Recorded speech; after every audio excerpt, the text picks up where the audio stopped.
Okay, good evening. Let me just start recording. All right, good evening, ladies and gentlemen, and welcome to this 3-day Lean Six Sigma Green Belt Certification Hackathon. Great to see you all, guys, and a lot of people are yet to join. And this time, actually, we have added few guests as well. Okay, now today, actually, this Green Belt certification program is only for our community members, right? But this time we have invited some guests and the people who want to see the Green Belt certification program. Okay, and so we have invited them all, and a lot of them are joining in. So if you are already a member in this community, just type M in the chat box. If you are a paid member of this community, just type M in the chat box. Everybody, just type M in the chat box. Let me see how many M's are there. Superb. Okay, that's amazing. All right. And if you are a guest today, just type G in the chat box. G is the guest. Guest meaning you have not paid us anything as of now. You are not a paid member. You are just being invited to this 3-day training program. Okay. Yeah. A lot of guests are there today and a lot of members as well. I welcome you all from the bottom of my heart. This hackathon basically, the objective of the hackathon is to push you guys towards certification. Okay, see, we always, we take admission, we go to our yellow belt program, we take admission, and what happens is when it comes to examination, we generally, postpone it, procrastinate it, kal karenge, parso karenge. So what we have started last around 6 months, okay, we have started this hackathon where we take this full 3 days, okay, 3 hours per day, and we go through this curriculum in a little fast track manner, and we push you towards that certification which you guys basically avoid. Okay, so I will for the guest people, all right, I have a special announcement for you guys at the middle of today's session. We will take a quick break around 9 o'clock. Okay, 8:30, 9 o'clock. We will take a quick break, and after that break, I have a special announcement for you so that you can enroll yourself for this. Okay, so guests can absolutely, this is you can enjoy this training program, but if you want a certification, what needs to be done, that is something I will explain you. All right, so let me just share my screen, and a lot of people are still joining in. It's a working day today, and let me start my screen. So is my screen visible and is my voice loud and clear? Just give me yes in the chat box, everybody. Just give me quick yes in the chat box. Super. Yeah, Manoj ji, it ends at 10 p.m., not 9. So it will be 7 to 10. 7 to 10 है ये. Okay. थोड़ा सा stretch रहेगा, लेकिन you'll enjoy this.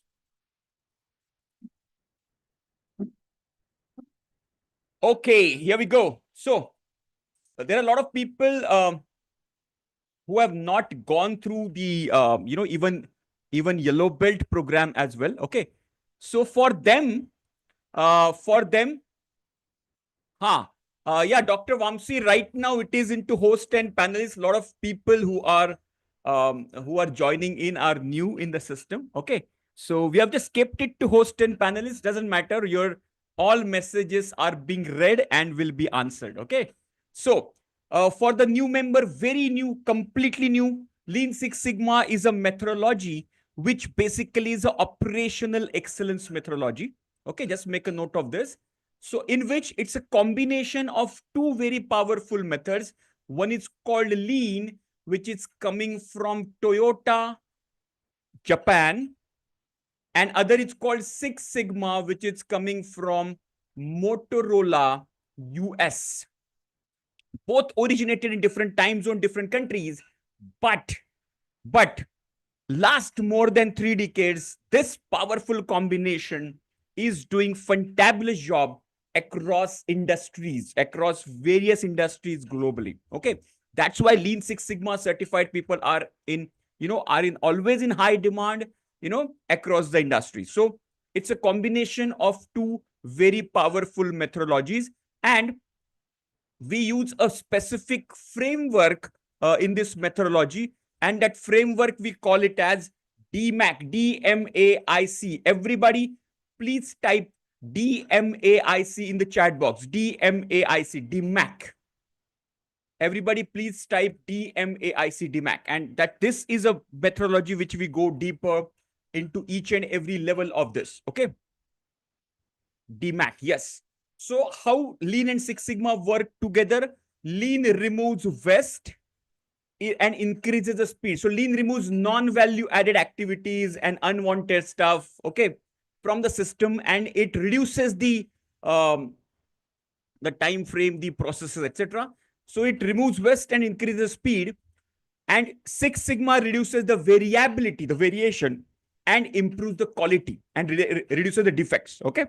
So Lean brings speed on the table, Six Sigma brings accuracy on the table, and they both together brings better delivery, better quality, better employee satisfaction, and better customer satisfaction. Okay. And that is how Lean and Six Sigma basically work together. All right. And there are 5 levels of Lean Six Sigma we have. Okay. Now, how many of you have not yet, just listen to me very carefully, have not yet attended our yellow belt training program? Just type me in the chat box. Not yet attended our yellow belt certification training program. Just type me in the chat box.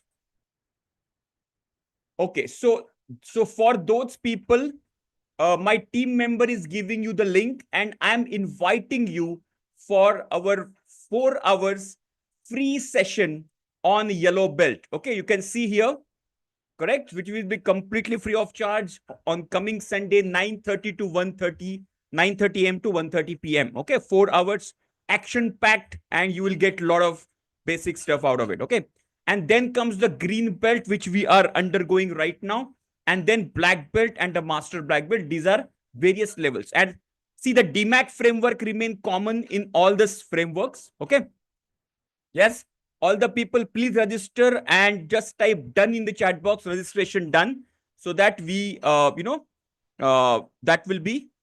And the people who have been through the the Minitab session, okay, and not yet attended our yellow belt, also can register to this. It will be a great experience for them. Okay, so clear. So yellow belt is a basic level, green belt is a graduation level, we call it as, and black belt is, we call it as master's level in Lean Six Sigma, and master black belt is a PhD level course in Lean Six Sigma, which is their role is to do the projects. Okay, their role is to coach the projects. Now yellow belt do smaller projects which can be completed by 1 month. Green belt generally takes 3 to 4 months time. 3 months is good enough time here I'm talking about. And black belt generally takes 4 to 6 months because they handle very complex projects. All right, so these are the levels. Every level, the DMAIC framework is absolutely common. Okay, so DMAIC framework is absolutely common. So what is changing? So as we go from yellow belt to green belt to black belt to master black belt, more and more advanced statistical tools we basically teach to the students, so that they are capable of handling complex problems of their processes. Are you clear? Just type yes in the chat box. So what is Lean Six Sigma, how they work together, and what are the 5 levels? Are you clear? And everywhere the framework of DMAIC will remain absolutely common. Just give me yes in the chat box. Yes, super clear. Very good. So we are focusing on green belt right now. Okay, so let's start the journey in the initial phase of the green belt.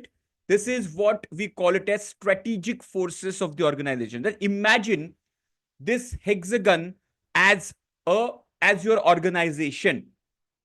Okay, this hexagon as your organization. Now, in this organization, there are various forces keep on acting. What are those forces? The first force is called customer. Customer is the first force which keeps on acting on the organization. Customer meaning the market, basically. Market has a biggest force. What is strategic force? Basically, first, Strategic force meaning the force which changes, which has a potential to change your strategy. The force which has a potential to change your strategy is called strategic force. So customer requirement obviously has a potential to change your strategy. Yes or no? Let's say, for example, um, customer wants pizza in 20 minutes and now you are delivering in 30 minutes. So obviously you have to change your process, you have to change your strategy, and even your marketing gimmick, right? So everything has to be changed to serve the customer requirement. So customer is the biggest strategic force. The second force is the current competitor. If current competitor is giving in 20 minutes pizza, you cannot deliver in 30 minutes. Yes or no? Yes. So current competitor is also a very important force, strategic force. The third is potential. Right now they are not visible, but they have a potential to come in. Okay. Before some time when Jio was not there in the telecom market, okay, when there was Bharti Airtel and Vodafones and what is that, MTNL and BSNL, all those companies were there. Tata Telecom was there, right? So Jio was a potential competitor to them. Correct? So their strategy, their new technology will also impact your strategy. Yes, Starlink is a potential competitor now to Jio as well. Correct? And all the other telecom giants. Now, then there's a government policy. Now, government policy also has a potential to change your strategy. We have seen GST implementation. We have seen, demonetization. So we have seen plastic ban. So all these policies of government obviously changes the way we function as a business. Correct? Then comes the complementer. What is complementer? Complementary is the industry which complements to your industry. For example, automobile industry and let's say banking industry. So if automobile sale goes up, the requirement of automobile loan, car loan, etc. will go up. So banking also will get benefited. So it is complementary. If the construction industry, real estate industry goes up, the cement requirement, the steel requirement industry will go up. So they are complementing and they impact each other, vice versa. If one industry fails, other industry also gets impacted. Okay. And the last is called as substitute. Substitute is nothing but the product or service which can potentially replace your product or service. Like, for example, typewriters will being substituted by computers, computers substituted by laptops, laptops substituted by mobile phones substituting cameras, etc. So all these are substitutes to each other. Correct? So see, all these forces are acting all the time on any organization. Okay. Now tell me one thing. As working professional, to be very honest with you, how much time do we spend on maintaining our current product and services? Okay, give me the proportion. Okay, how much time do we spend in our, let's say, 8 hours or 9 hours every day in maintaining the status quo, the SOP, standard operating procedure? How much time do we maintain our products and services, and how much time do we give for improvement, innovation? Can you just give me your proportion? 80-20 or 90-10 or 100-0? Can you just give me the proportion? How much time are you giving in maintaining, and how much time are you giving in innovation and improvements? Just give your percentage. Everybody's percentage would be different. Type in the chat box, everybody. 8 hours on maintaining. That means 100%. 95% on maintaining. Very 70% on maintaining, 30% on innovation, 80% on maintaining. So are you understanding this, guys? Okay. Now all these forces are demanding only one thing, and that is nothing but change. Everybody please type change in the chat box. Change. All these forces are acting upon the organizations and demanding change. Okay. And that's where Lean Six Sigma comes into picture.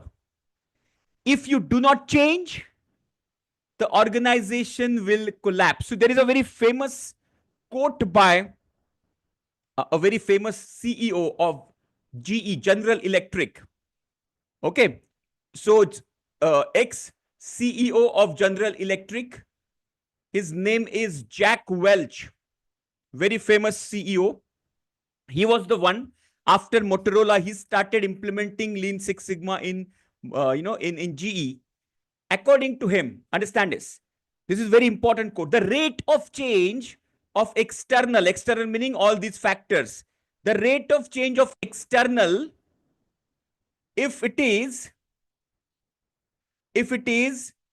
greater than the rate of change of internal. What is internal? There are always internal improvements also happening. Yes or no? We are also doing some smaller changes in the company, some process improvements, right? But the rate of change of external is greater than the rate of change of internal inside the company. Then it is the beginning of the death of the organization. How many of you got this statement? I repeat the statement again. If the rate of change of external is greater than the rate of change of internal changes in the organization, then the death is very, very near. The death has already begun. How many of you got it? Just type got it in the chat box. How many of you got this? Yeah, I repeat again.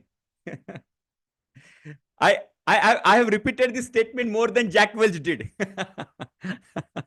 Okay, I'll repeat the statement again. Okay, I'm just a little paraphrasing this. All right. Sorry, Jack Welch, I'm just paraphrasing your statement. But what he said was the rate of change of external. The rate of change of external, because external factors are demanding the change. So the rate of change of external is greater than the rate of change of internal, which is you're doing internal process improvement and changes, right? If rate of change of external is greater than rate of change of internal, it's a beginning of the end of the organization. So what is the way out of this? So you have to improve, innovate, change your processes. Always give, challenge your status quo of the processes. Don't become satisfied with the performances. Always challenge them. Okay. And that is the role of Lean Six Sigma person, guys. How many of you are clear with this? This is a main essence of Lean Six Sigma. Challenging the current product, services, processes. Do not settle, because it is always going to be changing. Change is the only permanent phenomena in this world. Super. Thank you very much. Okay. Now, I'm just entering into the define phase. Is my... okay, let me share it once again. Yeah. So in the define phase, basically, these are some of the factors which we are going to touch upon. So project identification, then the vocabulary of Lean Six Sigma, SIPOC charter, stakeholder analysis, etc., etc., etc. Okay. Now, there are few points which we need to understand when it comes to defining Lean Six Sigma. Okay. Now, who defines Lean Six Sigma projects? Who defines Lean Six Sigma projects? Make a note of this. Okay. Now we are right now in the green belt level. We are discussing green belt level. So green belts are not accountable for identifying Lean Six Sigma projects. Who defines it? Who defines? It's master black belt along with top management people. All right. So the main what you can say responsibility of identifying Lean Six Sigma project remains with master black belt. If master black belt is not available, black belt also can do this responsibility, but definitely not green belt. Okay. Even though in this curriculum, we are touching upon some of the important aspects of project identification. First, aspect is, let's say, what are the sources of project identification? So first source is nothing but the strategy. As I mentioned to you earlier, if, let's say 30 minutes or free is what is your current strategy, but your competitor says 20 minutes. I will give in 20 minutes now. Okay. Now, the moment competitor says 20 minutes, that means you have to change your plan, your strategies, your entire process. So whatever changes in the strategy, you have to make the changes, and the gap which is coming out from 30 minutes to 20 minutes, that can lead to a project. Okay, so strategy is a very good source for to identify the project. Then comes the SWOT analysis. SWOT is a strategic tool, which the full form is strength, weakness, opportunities, and threats. Strength, weaknesses are the internal metrics. So these are two internal metrics, strength and weaknesses, and opportunities and threats are the external metrics of the organization. So in the strategy workshops with the top management people, basically, we identify what are the strengths of the organization, what are the weaknesses of the organization. So to improve the strength further, we can do the projects. To overcome the weaknesses, we can do the projects. Okay. To basically take advantages of the opportunities, we can identify the projects, and to mitigate the risk of the threats, we can identify the project. So SWOT is also a very good source for identifying the project. Then comes the low KPIs, low performing KPIs. What is KPI? Key performance indicators, right? Like for example, for a cricket batsman, what is the key performance indicator? Average batting, right? Strike rate is also a key performance indicator. How many hundreds he has made, how many 50s he has made, all these are KPIs for a batsman. Yes. So if any batsman who is struggling, maybe it's for the average, let's say average is good, but strike rate is not good. So according to that, that low performing KPI can become a potential project. And in our community, we have taken this, okay, how you can use Lean Six Sigma even in cricket as well. And we have a case study for that. How a team actually has improved their, winning strike rate, or winning, what you can say, average, by working on their key batsmen. Let's say, for example, in Indian cricket team, main key batsmen are like Virat Kohli and, Rohit Sharma. They are main key batsmen. Let's say if they are not performing, okay, so that will impact the team, right? So with the help of Lean Six Sigma, how they identified where we should actually focus upon, that is a fantastic case study which is available on our YouTube channel, as well as it is available in our LMS system as well, learning management system as well. Okay, the people who have not yet subscribed to our YouTube channel, team, can you just give the link quickly? Yeah, this is a link quickly. Can you just subscribe to the YouTube channel? A lot of content you can find, which is very interesting about Lean Six Sigma. Okay. Yes. Then it comes to customer complaints, cost reduction. Customer complaints, again, fantastic source of projects. Cost reduction. Now, this is if you want to become favorite person of management, just focus on the cost reduction project. Okay, wherever you find cost can be reduced, just take up a project of Lean Six Sigma and you can do that. And any kind of quality issues, quality defects, rejections, okay, internal rejections, all these things can be selected as a projects. Okay, so these are some of the sources from where we can identify the projects. I'm going a little faster because for Greenbelt, this is not the main objective. Okay, now when you select the project, these projects have to be meaningful either to the customer or to the business, okay, and manageable. That means within the control of the organization. This is very, very important. It should be meaningful and manageable. All right. It should not be too big to handle, and it should not be too small, too trivial. So its impact also will not be seen. Okay.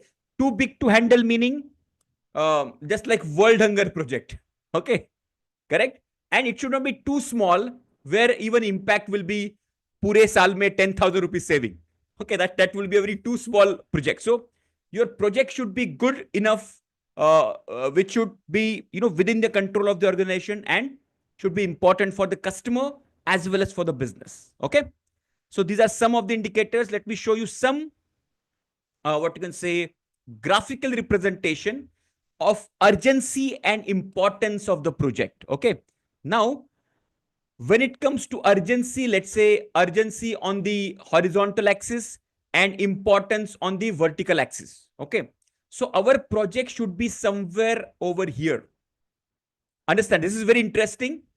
You should not select too urgent project. Okay, this spectrum should not be selected. Why? Because what is too urgent project? What do you mean by too urgent project? Too urgent project meaning too much urgent project meaning maybe kind of customer is already waiting on the doorstep for the delivery, or it's like a firefighting project. Okay, so you have to extinguish the fire, some what may come, you have to extinguish. So that kind of projects may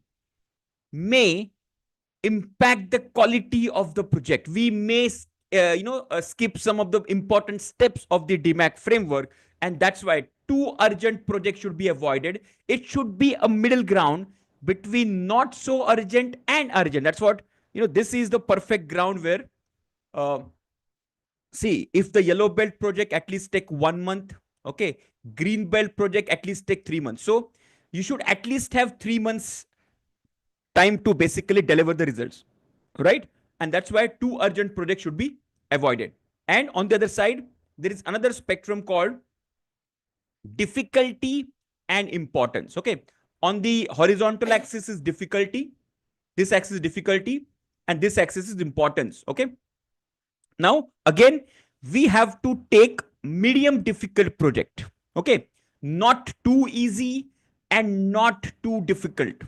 Okay, so all these both too easy projects will not have much impact on the organization and to the customer, and very high what I can say very difficult. What is very difficult project meaning? Too many departments involved, a very chronic challenge which requires a lot of capital expenditure. Okay, lot of solutions are strategic in nature than process level challenges. Okay, so those kinds of problems are called too difficult problem to handle as far as the process level people are concerned. Okay, see, some of the challenges are strategic in nature. Okay, understand this, some challenges are strategic in nature. Those have to be handled by the top management only. Are you understanding? Okay, so this is very, very important for us to understand. So we have to find the middle ground as far as the difficulty is concerned. All right. Yes. So are you guys still now with me? Just give me yes in the chat box, everybody. Are you going along with me? Very simple. Even though you don't have any experience of Lean Six Sigma, let's say some of you. Okay, I'm just giving you a little bit of quick glimpses about it. Okay. Now let me touch upon some of the vocabulary which is used very frequently. Okay. The first one is called as voice of customer. What is that? Voice of customer, VOC. Everybody, please type VOC in the chat box. VOC. Let's say if you enter into a restaurant, you have your lunch or dinner, and while going out there is but you don't like the restaurant's the taste and the hygiene and the hospitality, etc. So I'm not happy with the service. That's what you give the feedback. Okay, now the register which is kept at the exit gate is a mechanism to capture the feedback. What are the other means we can capture the feedback of the customer? Type in the chat box. How we can capture the voice of the customer? Feedback is one way. What is the other way of capturing the voice of the customer? Type in the chat box. Rating. Very good. Perfect. There are a lot of apps nowadays, right?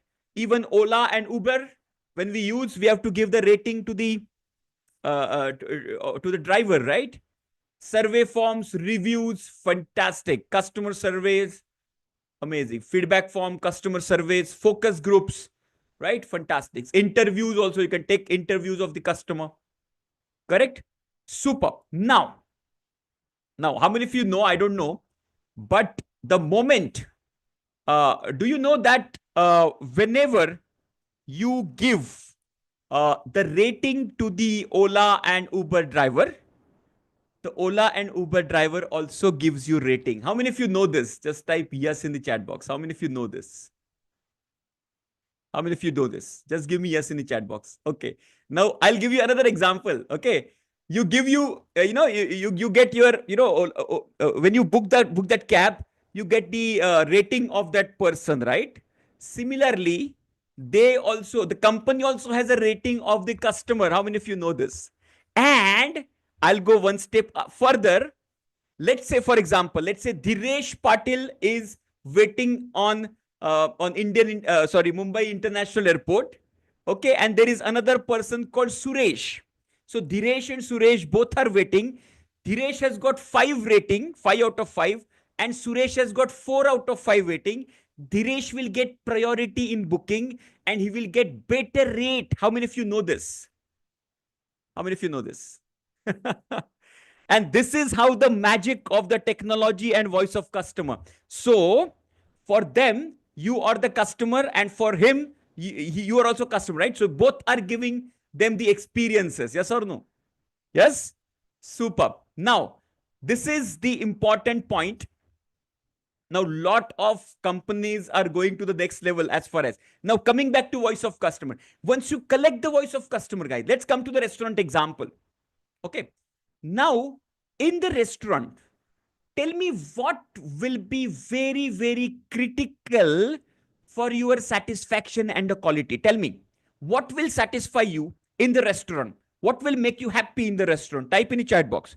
What are the major elements which will make you happy and satisfied? Quality, very nice. The test. So let me write the test. Okay, what else? The hygiene. Superb. What else? The service, the hospitality, the surrounding, the ambience. Very nice. What else? Fantastic. Super. The hospitality and all those things, right? So, all these are called as critical to quality attributes. Okay. Now tell me. Even cost as well. Even cost. Very, very important. Okay. Now tell me. Can we measure the test? Yes, no. Can we measure hygiene? Can we measure ambience? Yes, no, everybody. Just type yes, no in the chat box. Yeah, some people are saying yes, some people are saying no. How do you give? How do you give rating to the Ola driver? What do you use? Type in the chat box. How do you measure the performance of the Ola driver? Exactly, the rating part of it. Are you understanding this? So you rate on the scale of 1 to 10. So for the test, can we have a rating system on the scale of 1 to 10? Everybody will rate themselves, right? So for you, it will be 5. For somebody, it will be 7. Yes or no? But we can take up the average, and average will give us some indication. Yes or no? Same goes with hygiene. If the hygiene is the best, complete cleanliness, so we'll get 8, 9, or 10. If the hygiene is very poor, it will get 1, 2, or 3. So the rate, the scale of the rate can give. Okay. So the critical to quality attribute is always measurable. Delivery time also, how much time after delivering, after ordering the food, how much time they are taking to deliver. That is also critical to quality attribute. Yes or no? Yes. So CTQ, critical to quality, always have to be measurable. So write in the chat box, CTQ equals measurable. Everybody write this down in the chat box. Make it a point in your note. Voice of customer may not be measurable. It's a vague statement, but out of which we have to identify CTQ, which is measurable. Clear? Absolutely. Very good. Superb. Okay. Now, then comes the voice of design on specification. Both are the same thing, by the way. Okay. Let's take example of a delivery. 30 minutes or free. 30 minutes. Okay. Now, every time you will have a target, a upper specification limit USL and a lower specification limit LSL. Let me give a simple example of let's say a cup of tea. Okay. Imagine we have a target of 80 degrees centigrade upper specification limit is 90 degrees centigrade and lower specification limit is 70 degrees centigrade. What is upper specification limit? It is decided by the customer. If it goes beyond this, it will be too hot. It can burn the mouth of the customer. And if it is less than 70 degree, it will be too cold. So customer may not like it. So you have to hit the target, and within the specification band of upper and lower specification, your process should perform. And that is called specification limit, which are decided by the customers. So customers will tell you that what is the specification limit, how much I will accept, how much I will not accept. Are you clear? Are you clear? Just type yes in the chat box. Clear hai? So we have two specification limit. One is upper specification, one is lower specification. And there is something called target as well. Target meaning, in this case, 80 degrees is a target. 80 degrees target. It's our target is to hit the target continuously. So deliver the cup of tea exactly at 80 degree. Yes, exactly. So specification limit is nothing but the tolerance as well. Very good. Thank you very much. Okay. So anything which goes beyond the specification is called defect. If I produce a cup of tea at 65 degrees centigrade, I have created a defect. Customer will reject it. If I produce a cup of tea at 95 degree, it is a defect. Customer will reject it. So defect is something, any data point or any product which does not fall in the specification limit. For a BPO, if the target is 5 minutes query resolution, if you take 7 minutes, that's a defect. You could not resolve the customer query within 5 minutes, right? Then what is the defect opportunity? There are various opportunities in your product and services. For example, let's say if we are making, let's say, shirts. Okay. So in one shirt, in one product, in one unit, there are multiple opportunities of defect. Let's say, for example, there could be stain on the shirt. Stain. There could be buttons missing. Okay. There could be stitching errors. Stitching is not proper. Are you clear? Or the size is not proper, undersize or oversize. So these are various defect opportunities in one product. Are you clear? Yes. So in one product, there could be multiple defect opportunities. Okay. Now the next one is called voice of process. Voice of process is nothing but the data which is collected from the process is called voice of process. Like, let's say production numbers, let's say sales numbers, let's say, the average call handling time, AHT, that is a voice of process. Okay. If you are from HR, the attrition rate, that is a voice of process. Or if you are, from quality, what is the rejection? What is the rejection last month? That is the voice of process. Okay. Then we decide, let's say, for example, let's take an example of the restaurant again. The test. So if we collect the voice of customer, lot of people are complaining about the test, and the average test is 5 out of 10. So if we take up a project, that is a project Y, that improving test of restaurant, let's say ABC, from 5 out of 10 to 9 out of 10 by, let's say, June 25. This is my project. That is my Lean Six Sigma project. Are you clear? Just type yes in the chat box. Voice of design is nothing but specification limit only. Voice of design is nothing but specification limit. It's the same thing. Voice of design and specification limit is the same thing. Clear everybody with this? Just type yes in the chat box. From the voice of customer, we have identified a improvement project that is called project Y. Are you clear? Just type yes in the chat box. Super clear. Very good. Very good. Super. Amazing. Okay. So the same thing has been basically covered in greater details with all the examples. Okay. Now, how do we get this document? Also, I will explain you after our break, after our short break of 10 minutes. Okay. Yeah, because Ravindraji, we have just kept it into host and panelists so that we guys can focus on this important content of Greenbelt. Okay.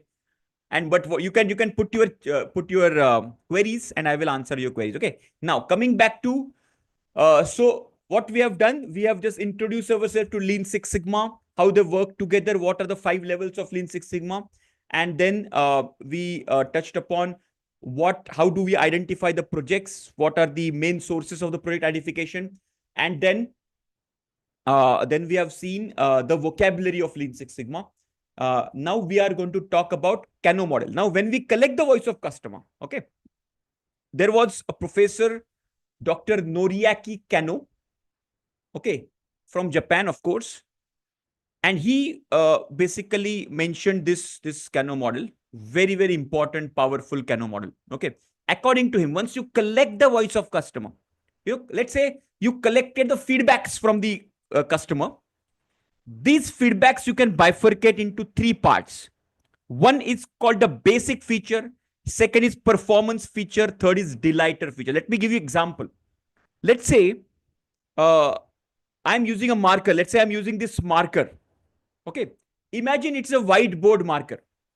Okay. Your company is producing whiteboard marker. What is the basic requirement from the customer of the customer from this product?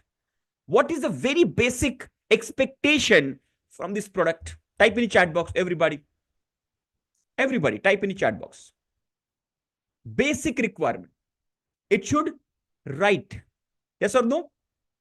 It should write on the whiteboard. Very simple basic requirement. So that will come in the basic feature.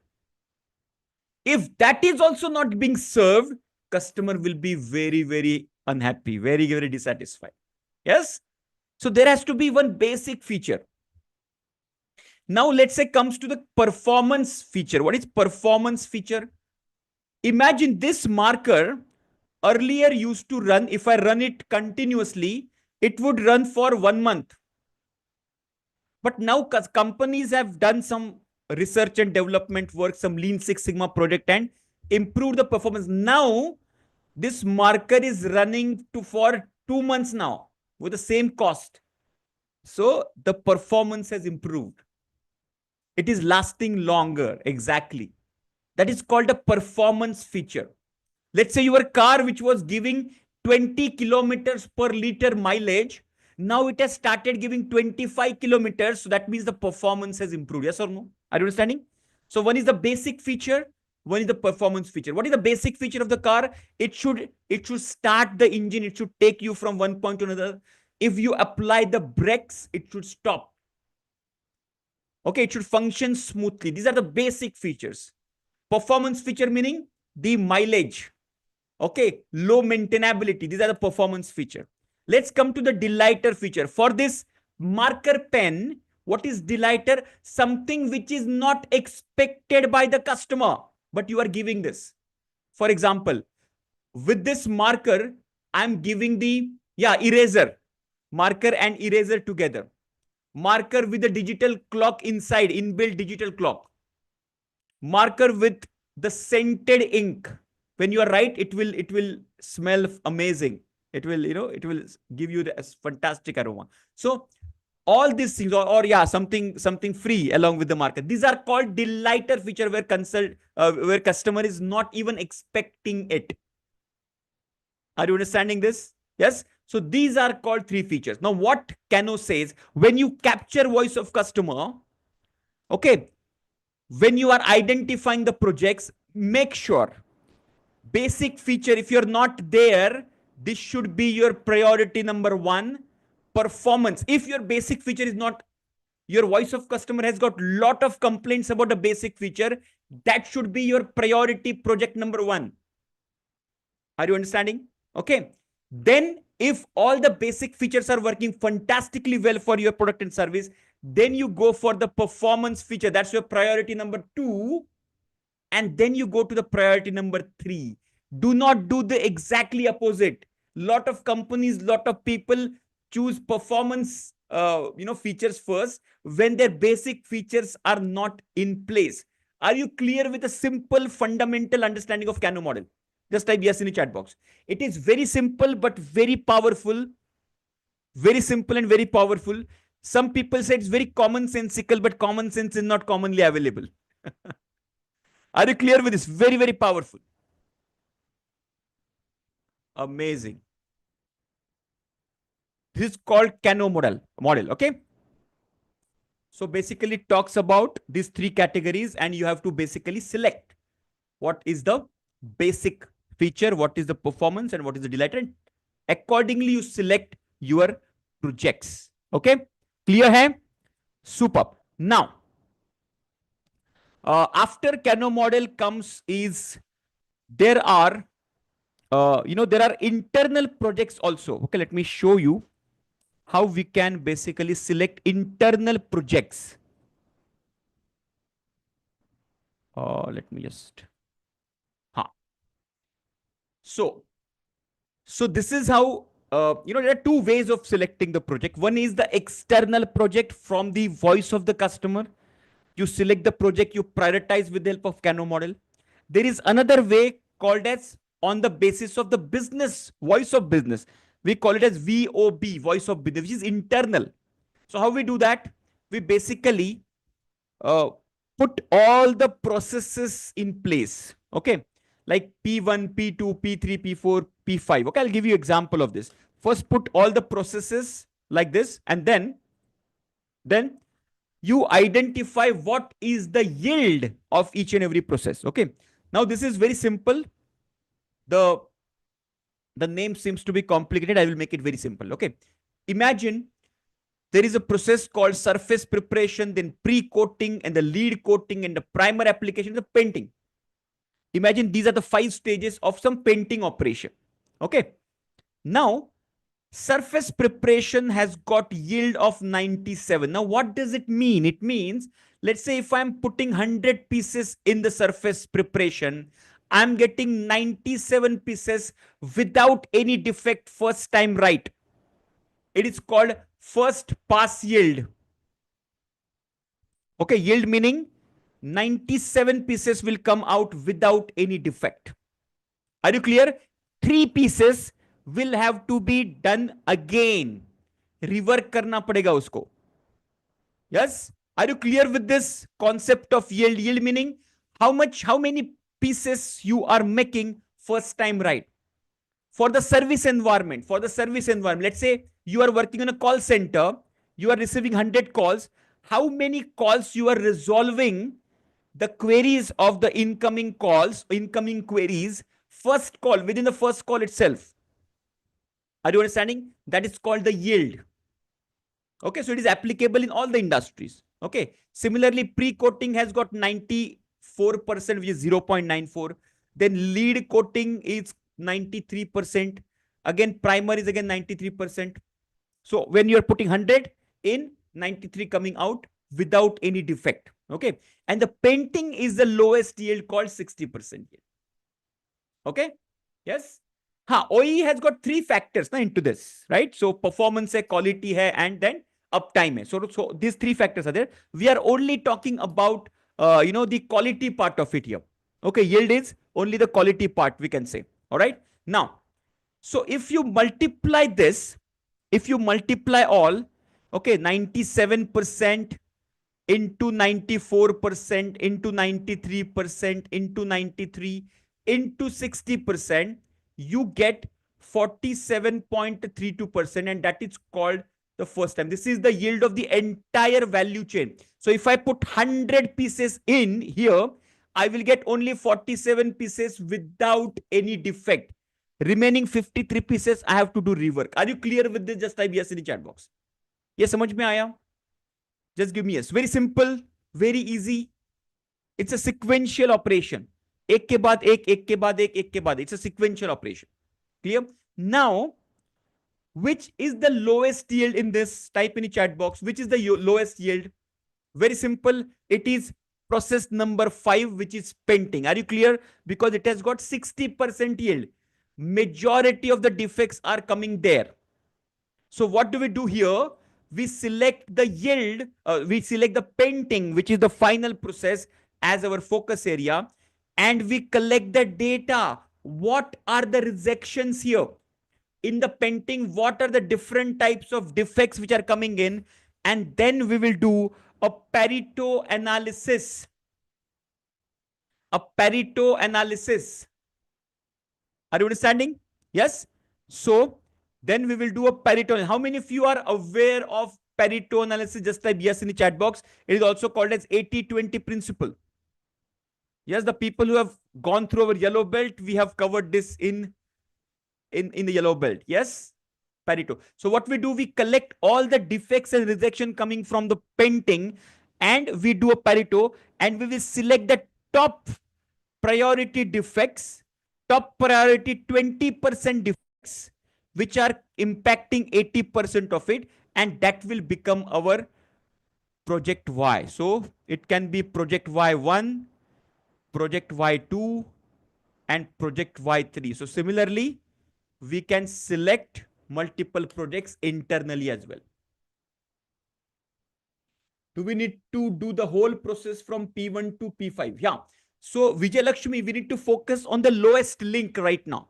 So we are focusing on the lowest link and we want to take it to the next level. Okay. If we focus on this, let's say imagine. Now let's imagine this. Okay. See the magic. Okay. See the magic. So right now the yield, earlier yield was 47%.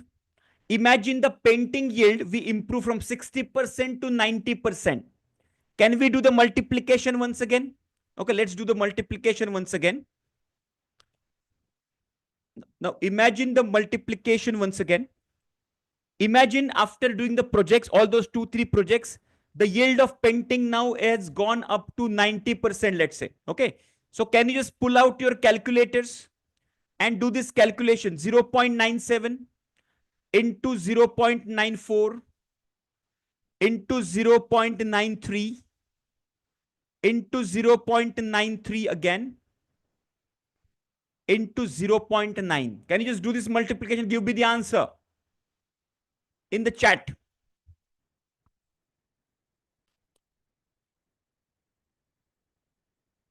.70. Everybody got the same answer. 0.7097. It's almost 71%. So from 47%, we are improving towards 70, almost 71%. Are you getting the difference, guys? This is the magic of this. Imagine if your performance from 47% has gone to 71%. This is the magic of this. Are you clear with this? Just type yes in the chat box. Clear hai? First pass yield, Akitji, is for individual processes, and the roll throughput yield is for the entire value chain. Clear? So see, this is first pass yield of this entire value chain I'm talking about. Okay, which is also called as roll throughput yield. So it is individual roll throughput yield, and the total is called roll throughput yield. Okay, that's the only difference. Individual throughput yield and total is the roll throughput yield, or first pass yield. Total first pass yield, you can say. Clear? Very good. Super. Now, so once we identify the projects, guys, okay, once we identify the projects, then what happens next is, then we go, once we identify the project, then we make the project charter. How many of you remember project charter, which we have already covered in the yellow belt program? How many of you remember project charter? Yes, everybody. Remember project charter? Yes, problem statement, goal statement, business case. Yes, similar to this. So we make a project charter of the project once we identify the project name, problem statement, goal statement, etc. And then we make, so I will not cover the project charter again. Okay. Now the people who have not yet attended our yellow belt program, please go ahead and attend that. I will be more than, covering a little difficult topics and the topics which are not covered. Okay. Earlier. So I'll be covering something very interesting called SIPOC. Okay, yes. The registration link for that is also given again for this. Okay, so it's a registration link for our upcoming Sunday yellow belt program, which is completely free of charge. All right, super. Now this is, so once we identify the project, once we make the project chart, etc., then we make something, a document called SIPOC. Okay, very, very interesting. SIPOC is nothing but, so see, when we see the process, there is always an input of the process and there is output of the process, right? So input goes in the process and output comes out, right? That's what we have learned. And input comes from a supplier. Understand this. And output goes to the customer. Are you understanding? So supplier sends the input, input goes in the process, and then output comes out, which goes to the customer. If I connect all the first letters, S, I, P, O, C, it is called SIPOC, called SIPOC. SIPOC. Everybody please type SIPOC in the chat box. SIPOC. Very interesting. Now I will make a very simple process. Okay, I will make a SIPOC right now of a very simple process of making a cup of tea. Okay, how many of you make cup of tea regularly? Just type me in the chat box. Regularly cup of tea अच्छा कौन बनाता है? Just type me in the chat. अच्छा, वैसे मैं भी बनाता हूँ, लेकिन nobody will have it. Okay, अच्छा बनाते हो. Very nice. Chalo, so the people who make very nice cup of tea should tell me the process of making cup of tea. Okay. Imagine you have all the ingredients right now with you. Okay. Imagine, all the ingredients right now with you. Ha, right. Yeah. Process may vary. So let's see what is the common ground we can make. Okay. So imagine you are standing in front of your gas or the stove and all the ingredients are around. Now, what will be the first process step? So here we will make the process step first. What will be the first process step? Type in the chat box, everybody. What will be the first process step here? We will make a very broad level so that you guys can understand. What's the first process step? Type in the chat box. Yeah, to take a vessel. Yeah. Now understand this. What is the difference between a process and activity? Of course, there will be some overlap here. But here, instead of taking the vessel, taking the water, can we say the boil the water is the first process step? Can we say that? Boil the water. Yeah, can we say this is the first process step? Just to make it very simple, clear? Yes. See, we are not going in the activity level, like take the water, take the vessel, start the gas, take the lighter. These are the activity level or sub-activity levels. Okay. We'll say the boil the water. After boiling the water, what is the next one? After boiling the water, what is the next process? Can we say add tea and all the ingredients?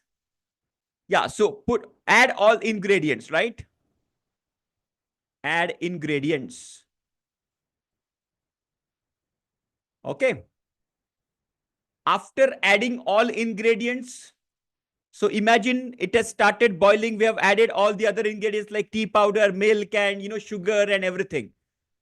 Then it started brewing. What else? After that, what do we do? After it has started brewing, it started what you can say. Yeah, the brewing is the right word, right? After that, what is the next step? Type in the chat box. What is the next step? What do we do then? After that, what do we do? Yes, straining. Very good. So then we straining,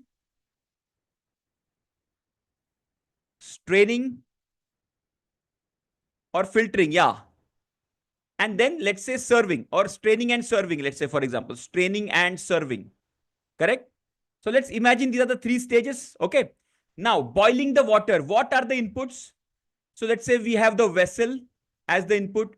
We need a gas for that. We need a lighter for that. Correct? And we need water for that. Correct? All these are inputs. And who will be the supplier of the input? Vessel will be a vendor. Okay.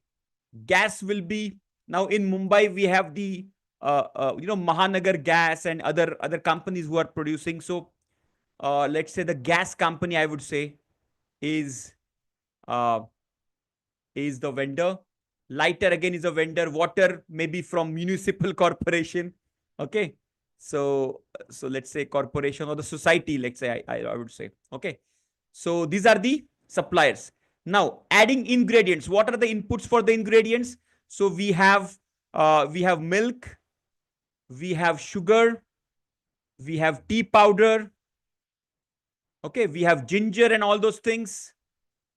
Correct? All these things are there. So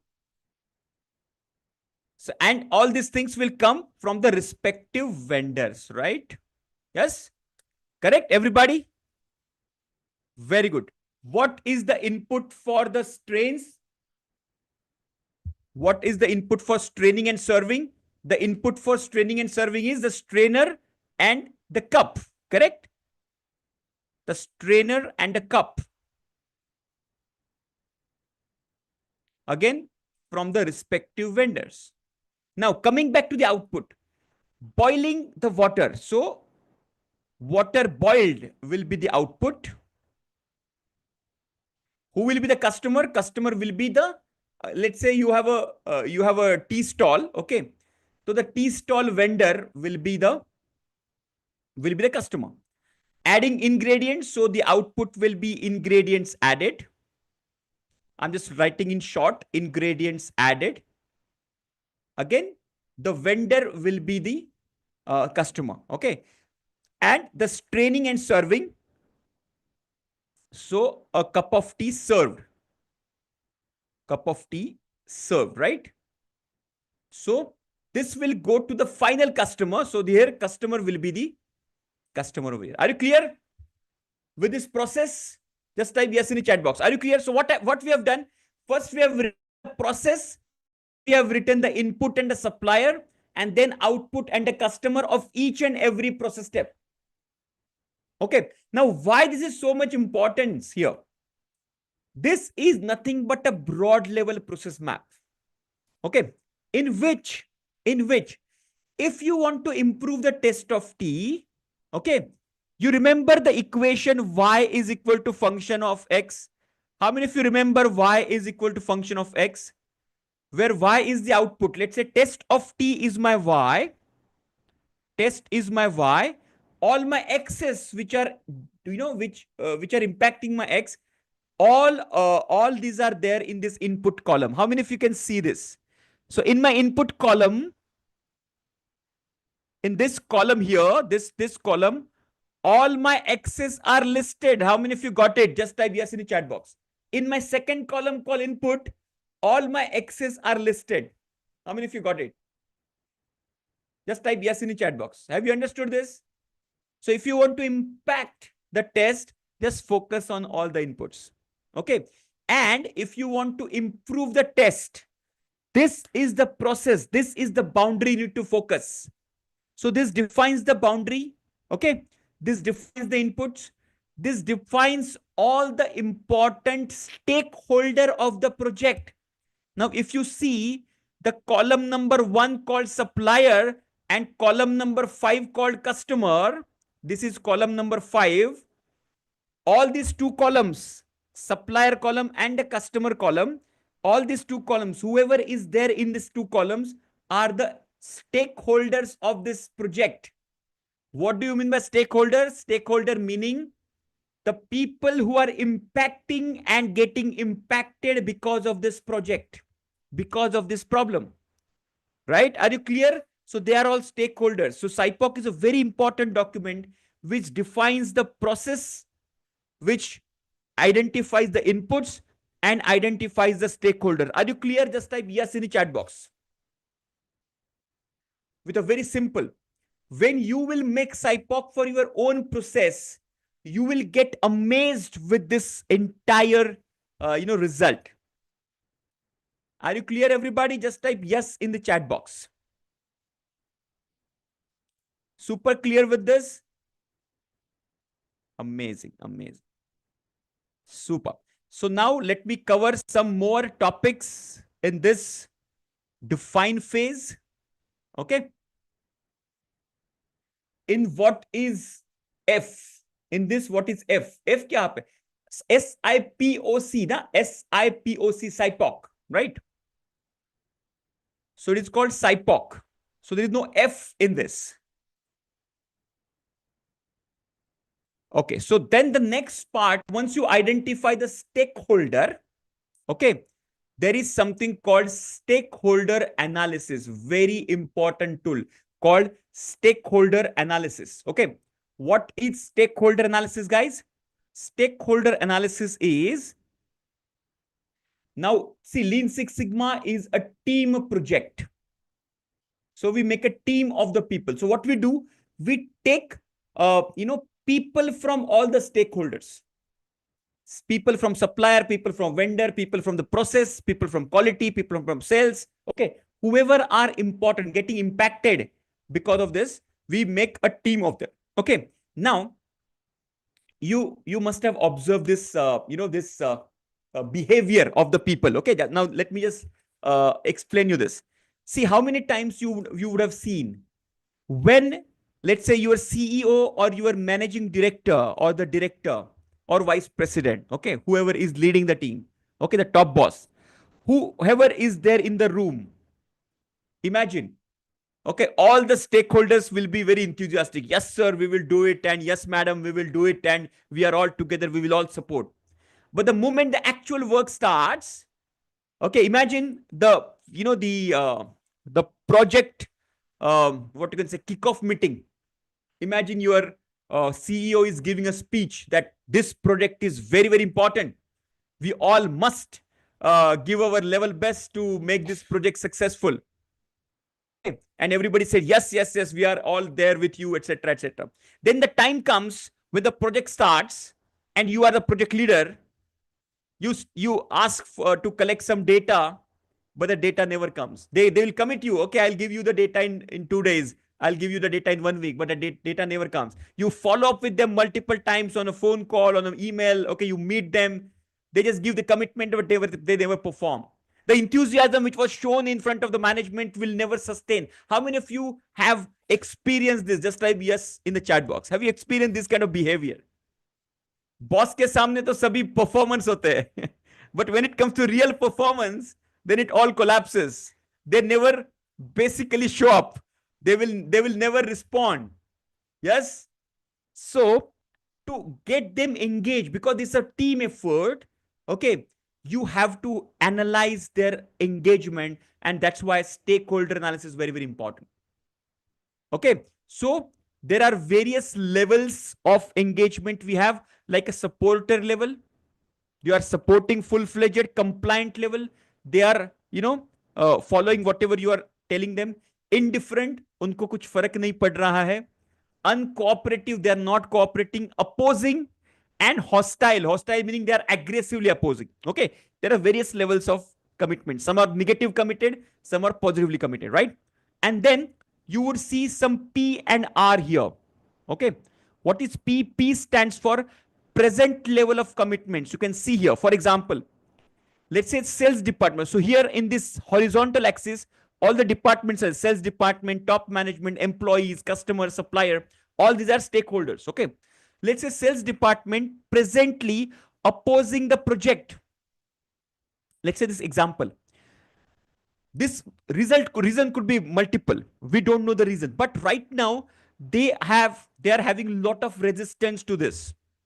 See, in one of the project in Indonesia we did, okay, there was a machine, there was a encoder or some sensor we put, but all the night shift operator used to cut the cords of the sensors because they had the fear in their mind that because of this automation my job will go away. I will be retrenched from the company. I will lose my job. So they had the fear in their mind and they used to sabotage all whatever, improvements we used to do. So this is very, very important for us to understand.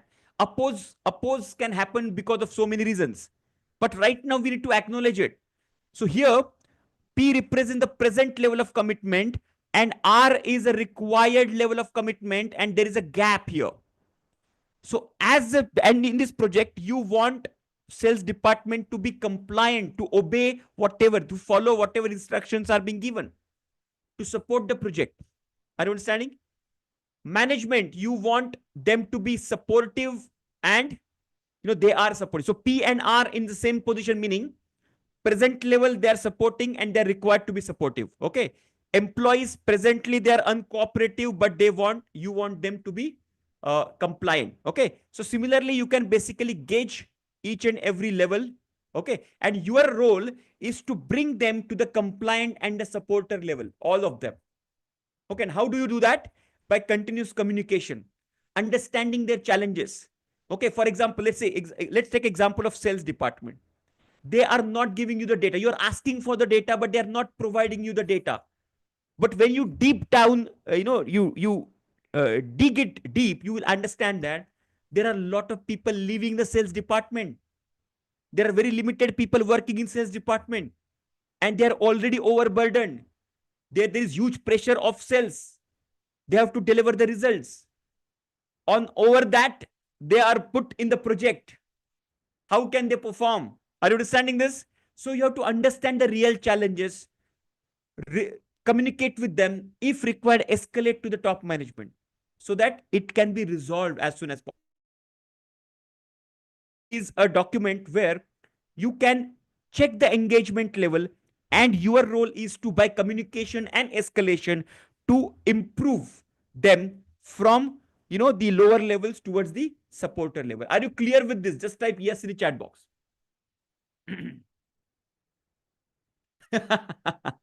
Yes, you are right, Vijay Lakshmi. Very important. Clear hai? Very, very important tool called stakeholder analysis. Okay. Apart from that, there is something called RACI metrics. RACI metrics stands for, see, once you identify all the stakeholders, those stakeholders are divided into 4 categories. R for responsible. Okay. A for accountable. C for consulted. And I for informed, or sometimes it is called as some involvement. Okay. So I will call it as informed. Okay. Now let's understand this. Let's understand responsible and accountable. I'll give you an example of it. Responsible and accountable.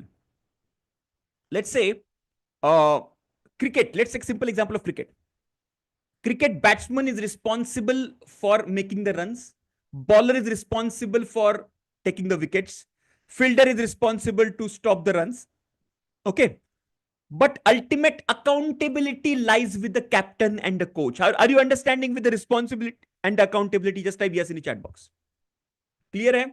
Okay. Let's say there is a machine operator and a supervisor. Machine operator is responsible for the quality and the quantity. But the supervisor is accountable. If something goes wrong, the question will be asked to the supervisor. If the team is losing, question will be asked to the to the captain and the coach.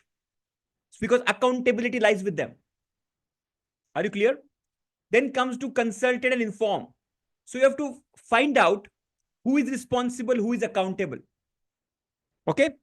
Who is to be consulted and who is to be informed. Now understand this. Consulted. Let me give you an example of consulted. Let's say there are 2 people. One is a CEO, or let's say finance head, CFO, who is responsible to take the financial decisions. And there is somebody who is master black belt in the team. Okay. Now imagine you have a problem in a Lean Six Sigma tool. You want to know, I want to do a hypothesis testing. Okay. Will you go to a CFO or will you go to a master black belt? Type in the chat box. Will you go to a CFO or master black belt? Who will you consult? You'll go to master belt. You'll consult with the master black belt. Are you clear? You'll go to a Lean Six Sigma expert, correct? Now, second option is you want some funds. You want some capital expenditure for automation of the process. Who would you go for? You go to CFO, right? Are you understanding? So you consult to CFO in that case because you need funds. Are you clear? So that is called consulted. And the inform meaning in every stage you need to inform the stakeholders. You need to inform the top management. You need to inform the process owner. You need to inform the people working in the process. Okay. So this is called the RACI metrics. Okay. Who will be are responsible, who will be accountable, who will be consulted, who will be informed. This will be documented in this metrics. Are you clear with the? Just type yes in the chat box. Clear hai with these examples? Super clear. Fantabulous, fantabulous. Then we have a communication plan. In this, all these stakeholders communicate during the project. Okay. With various levels and various way of communication. Some people will communicate via email. Some people will communicate during their morning huddle meeting. There will be review meetings. Okay. There will be project review meetings. There will be some informal communications. Okay. Some WhatsApp groups, project WhatsApp groups you can make. So this kind of communication plan you have to make, and who will communicate to whom, and what will be the frequency, what will be the mode of communication. That is called as a communication plan.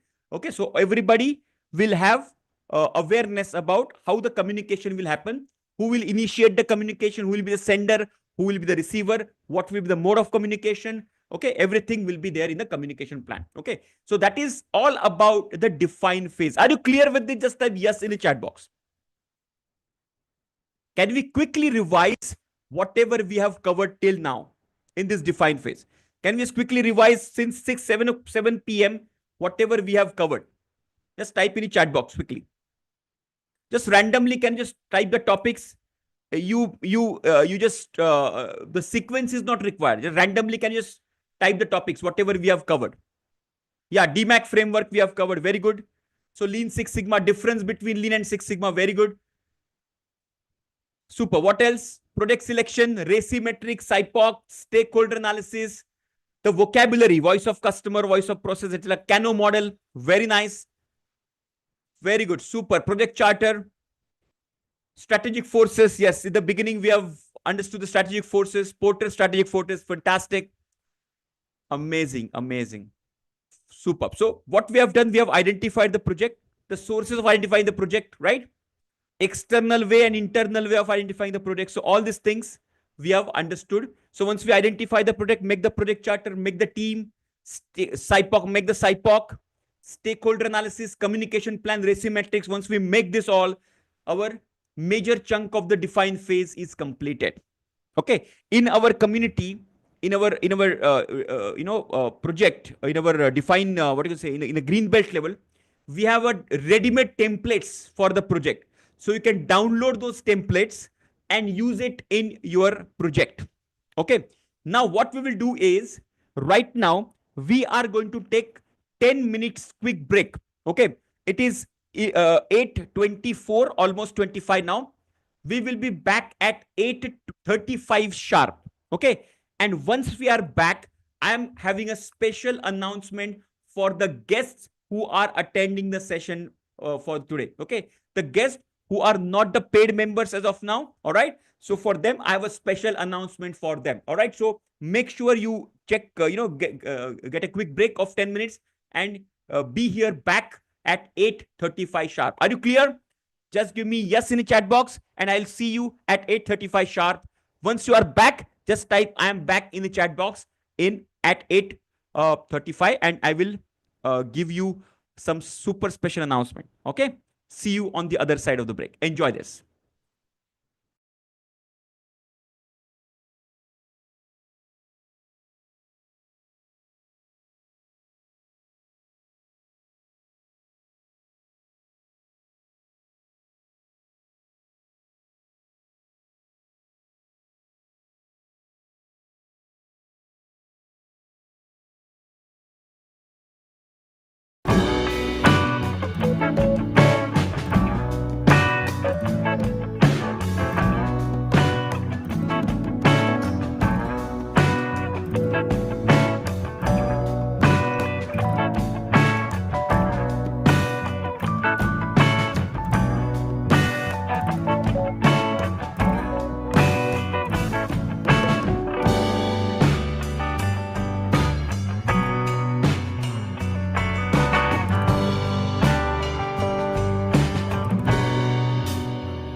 right, everybody is back. Just type I am back in the chat so that we will start our session. Just type I am back. I am back.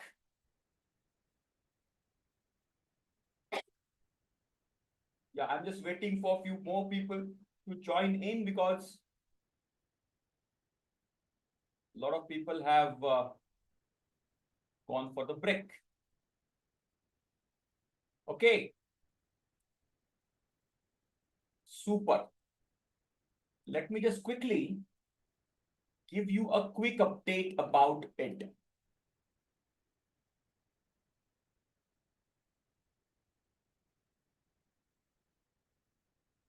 All right.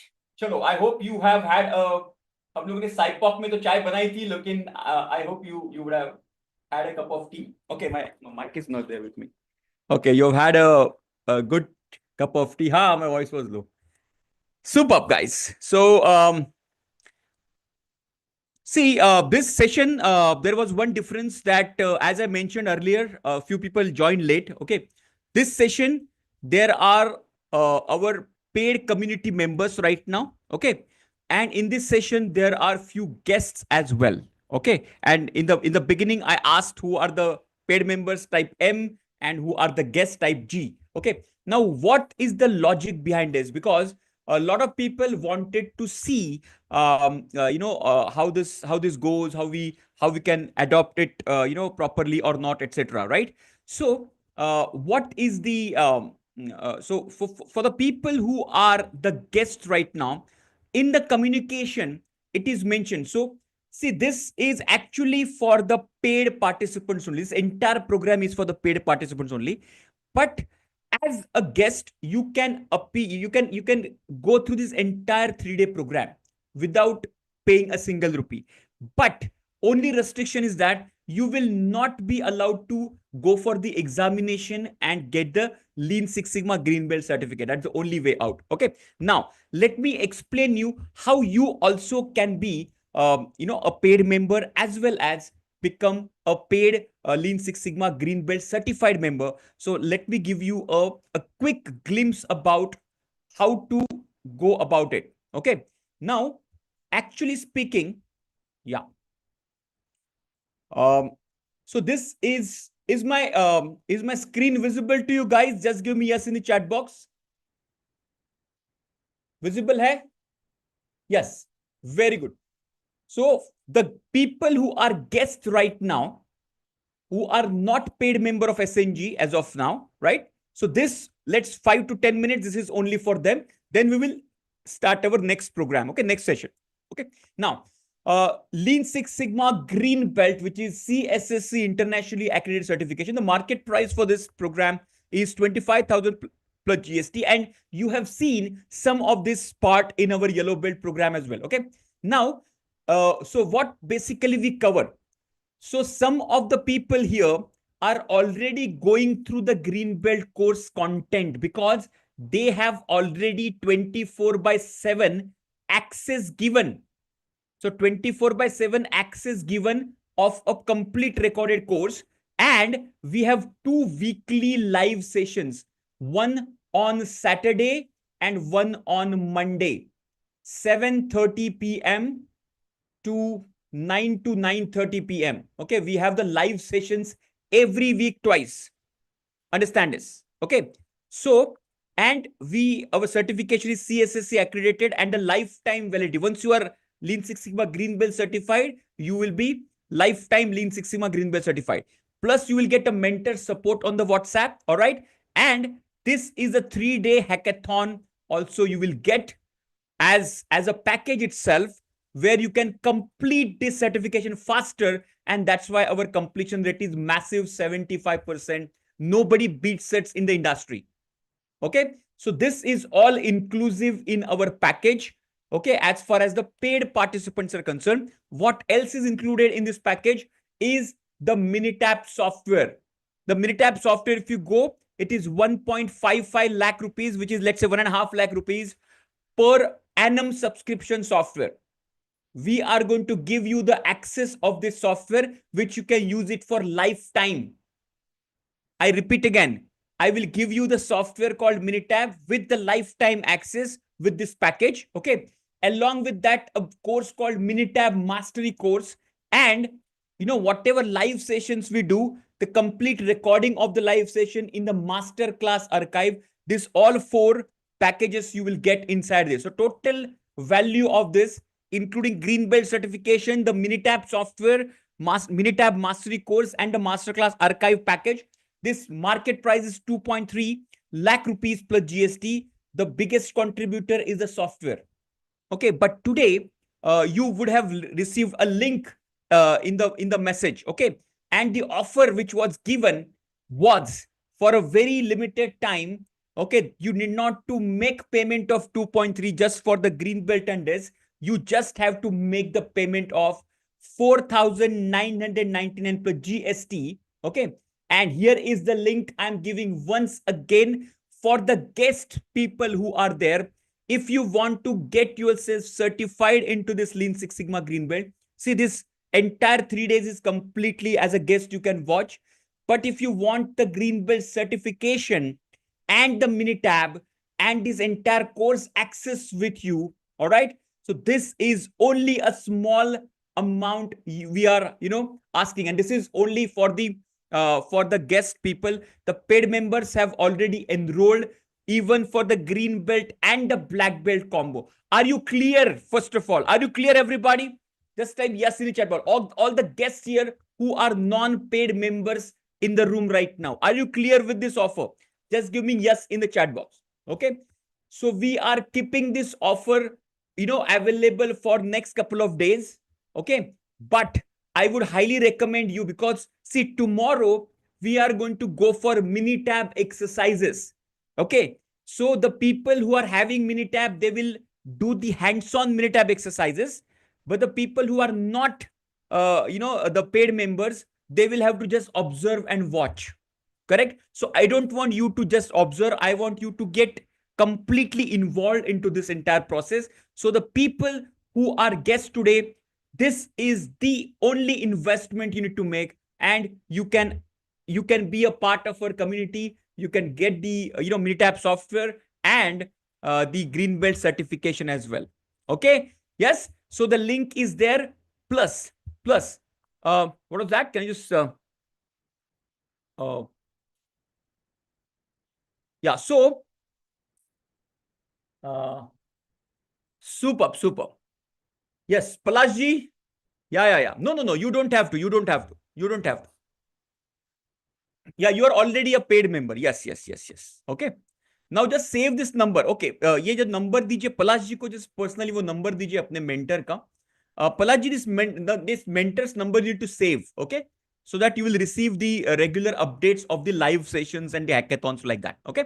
Okay. Now coming back to this. So the people, you can just click on the link. EMI option also is available right now on this. Okay. So if you want to get inside this, all right, this is the investment. Now, the paid members right now in this community, we have given them another offer, which is nothing but the black belt certification offer as well. Okay. If you add on another 5,000 rupees to this, you can grab black belt certification as well. And the link for that also is there in the description. My colleague is giving you the link. Okay. You can make the payment on GPay and PhonePe. Okay. If you want that, black belt certification, the value of the entire package will be only rupees 9999 plus GST, and majority of our paid members have taken this offer. Are you clear? Both these offers for green belt and Minitab, this is 4,999 plus GST. If you want to add black belt certification as well, you just have to add another 5,000 to that and make it to 9,999 plus GST. Are you clear? Both these offers are clear. Just type yes in the chat box. And if you're making the payment, please let me know in the chat box. Yes, majority of you have already a member. Okay. Yes, and literally Palashji is saying it's value for money. And how many of you, the paid members, believe this small token amount of 10,000 plus GST is really a value for money? Just type yes in the chat box. Just give me yes in the chat box. If you really believe the efforts, what we are putting in, the live sessions and, the mentor support. Okay. Every week, twice we appear online and coach you, guide you, mentor you. We are always available. Superb, guys. Thank you very much. Thank you, guys, very much for this, your kind responses. Okay. So this link will be active. And I would highly recommend, if you really want to get yourself certified, please make a small payment of this. Okay. And yes, Satyanarayan ji, just make sure you are already in touch with this. Okay. With our people. Can you see the message of Mr. Anshuman? Uh, yes, Nikita, that's absolutely right. Ha, yes, yes, yes, yes, yes. Uh, yes, yes. Green. See, Anshumanji, you're already a paid member, right? Yes, definitely. If you go through this entire hackathon and then, appear for the examination, if you're confident about it, absolutely go for it. I would never say no. Okay. Done, everybody. Clear? Shall we move ahead? So this link will be active. I will ask my colleague to, put the link again couple of times. The people who have already paid members के लिए नहीं है. The people who are guest उनके लिए है ये. ठीक है? चलिए. So I'm just going back to our course content once again. Super. Let me know how many of you are making the payment right now. Just let me know in the chat box that I am making the payment so that I can announce your name and I will welcome you in this community.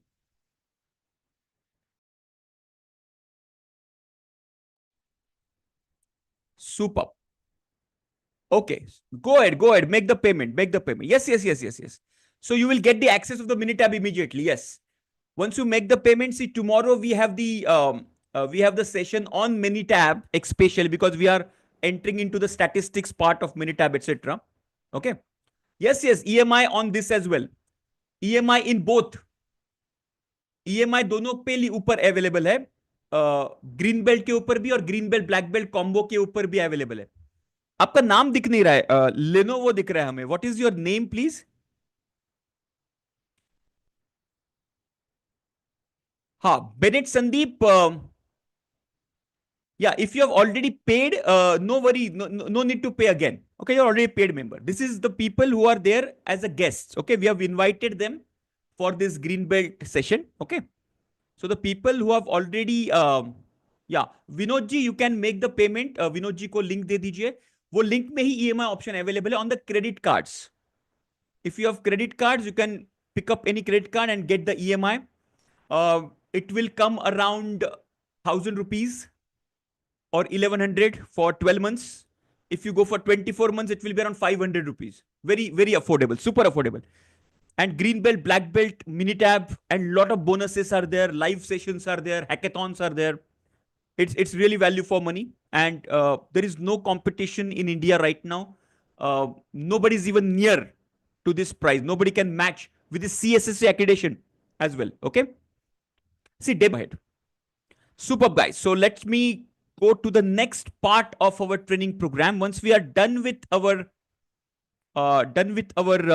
see, whenever you find recording is not moving, please let me know. Okay. Measure in the chat box. Now we are entering into the measure phase. One of the most exciting part of this training program is measure phase, where statistics comes into picture. Everybody just type measure in the chat box. Measure phase. Okay. The tagline of measure is whatever you cannot measure, you cannot improve or you cannot manage. Understand this? Whatever you cannot measure. That is the reason people always struggle with their monthly expenditure. You know what is the reason? The reason is they don't measure. They don't measure. Understand this? The moment you measure it, you will have a control over it. Understand this? Okay. So measure phase is all about having the measurements in place. Now there are three types of measures. One is called input, one is called process, other one is called output measure. Let's say take the same example, extending the same example um, of our tea making process. Okay. So in the tea making process, there are inputs. Let's say, for example, we have quantity and quality of water. So we can measure the quantity and quality as well. Okay. Quantity and quality of milk. Quantity meaning, let's say 1 liter, 1.5 liter, etc. is the quantity. Quality meaning, is it Amul dairy, or is it the mother dairy, or is it, some other quality, right? So if we put Amul's milk or mother dairy milk, obviously the taste will be different, isn't it? So input measure may we will take measurement of tea powder, sugar, etc. When it comes to process measure, we'll have temperature of the process, the time we are using to boil, because let's say 5 minutes brewed tea and 10 minutes brewed tea, the test will be different. So the time also is very important, and how much time we are mixing that entire mixture, the stirring time, how much time are we taking to stir that entire mixture, that will also make the difference. Then the output measure will be the test. The temperature also can be measured, the output temperature of that, and the turnaround time, which is the delivery time of the cup of tea. So all these are called the measures, input, process, and output measures. So what we do this input, process, and output measures, and we start collecting the data about it. We start collecting all the data points, because the data is something which we require here. Are you clear? So input measure, process measure, and the output measure, we list down and we start collecting the data of previous, 2 months, 3 months, 6 months, 1 year. More the data is better, always. Okay, more is merrier. Are you clear with these three measures, input, process, and output measure? Just type yes in the chat box. The same simple example I've extended so that you can easily correlate with it. See, we have people from all the industries, all the, manufacturing and service industries. So I've taken a very generic example so that everybody can easily correlate with that. Okay. Now, when we start collecting the data, there are two type of data. If it is subjective, then it is called as, categorical data, for example. It can be subjective data. Okay. So see what is the objective of making this this data collection. Okay. If we don't measure anything, we will be shooting in the dark, right? If we start collecting data, we can find out the trends and the patterns, etc., which tomorrow we are going to do some exercises on that you will understand the power of this. Okay. So first collect the data. When we collect the data, there are two types of data. One is called continuous data, other is called discrete data. Continuous data meaning the data like length, height, weight, which can be measured. This data is measured on continuous scale. You can see here, measured on continuous scale. For example, I can measure the length like 1.1, 1.2, 1.3, 1.9, 2, 2.1 meter, 2.2 meter, 2.3 meter, 2.4 meter, 2.9 meter, 3, 3.1 meter. So I can measure on a continuous scale. That is called a continuous data. So length, height, weight, temperature, pressure, speed, all these are continuous data. On the other side, there is something called discrete data, which is counted and not measured. Let's say, for example, number of people in the room. We never say that go and measure number of people. We say go and count the number of people. Understand the difference? Huh? See, we also subconsciously follow this. We never say go and count the weight. We say go and measure the weight. So when we say measure, it's a continuous data. When we say count, it's a discrete data. Are you clear with this? Discrete data meaning male, female, accept, reject, pass, fail, how many product accepted, how many product rejected. Are you clear? It's called discrete data. Clear है discrete and continuous में difference? Just give me yes in the chat box. Everybody.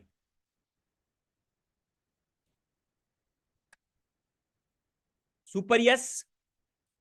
I'll give you a classic example. Let's say I am a quality control engineer or quality control person, okay, and of a product, let's say chocolate. Ha. So, do you have anybody else's thing? See, Vinod ji, you can use the debit card for 5,000 payment. ना small payment है, तो उसमें debit card में हो जाएगा आपका. छोटा payment कर दीजिए तो क्या आपका हो जाएगा वो. चेक करिए. Then you can upgrade later. Small payment से up कर दीजिए, नहीं तो just stay in connect with our team, so they will guide you. Okay. See the people who are making the payment. Okay, just type payment done in the chat box and see we have received 3 payments right now. Sundar Iyer and Kevin Matthew and Shilpa Natraj, तीनों का payment आ चुका है. Okay, इन तीनों का payment आ चुका है. सो जो लोग पेमेंट करें ना, please let me know about it. Very good. So now understand this. So here we, let's say I'm a quality inspector and my role is to check the weight of the chocolate. Okay, so weight, and imagine, so if it is less than 10 grams, I have to reject it. Okay, so I have got two types of data, accept and reject. On one side, there is a weight data. On one side, there is accept and reject. For example, let's say first weight is 10.2, I will accept it. Second weight is 10.3, I will accept it. Third weight is 10.0, I will accept it. Fourth weight is, let's say, 9.9, I will reject it. Again, 10.2, I will accept it. So this is called continuous data and this is called the discrete data. Are you clear with this? Just type yes in the chat box. Continuous and discrete. Are you clear? दोनों में फर्क समझ में आया? This is the same example. If you have a continuous data, weight is a continuous data because we can measure it on a continuous scale, and accept reject is a discrete. So we can say 10 chocolates accepted, 1 chocolate rejected, like that. Okay, it's a count data, it's a discrete data. Now, always continuous data is preferred because we get more information in continuous data. We can analyze the trends and patterns of the data.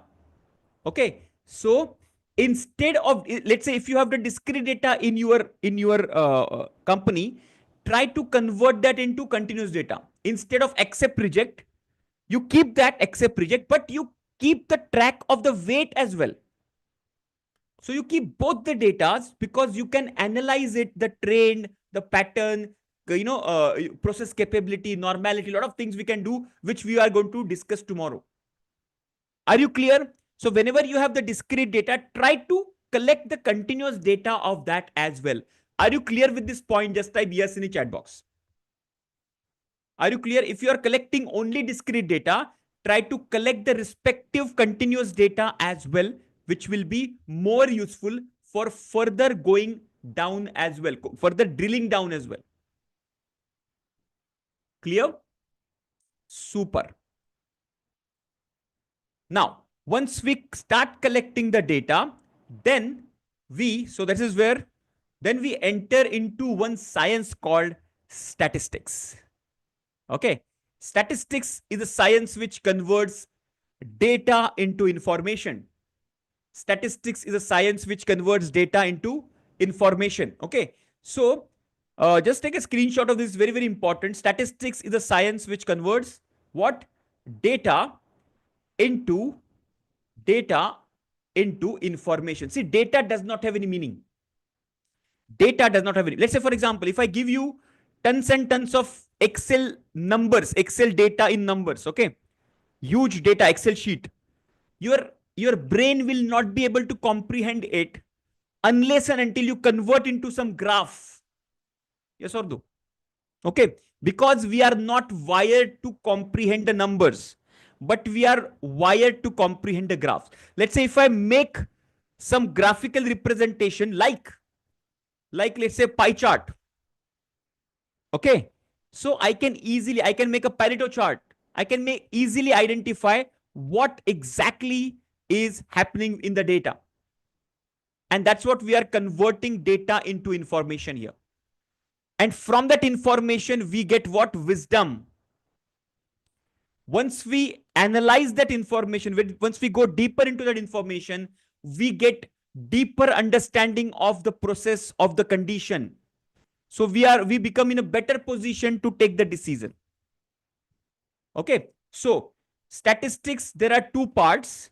One is called descriptive statistics, another is called inferential statistics. Descriptive, I'll give you example. Let's say IPL is going on right now, correct? Now in IPL, let's say after 5 overs, you see like 5 overs and 40 runs and 1 wicket. So 5 over is a sample of 20 overs. 20 over is the entire population. Understand this. 5 over is a sample of 20 overs. In 5 overs, this is the score. 5 overs, 40 runs, 1 wicket. And this is called descriptive statistics.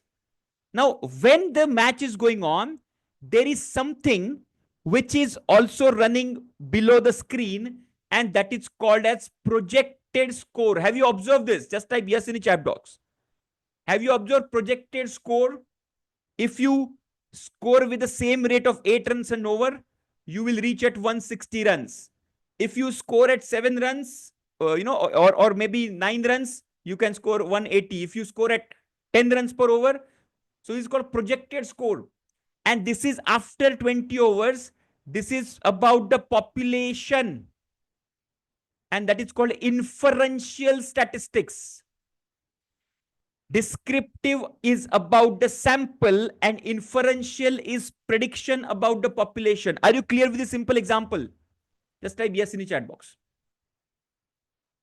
Clear hai ye? Are you clear with this?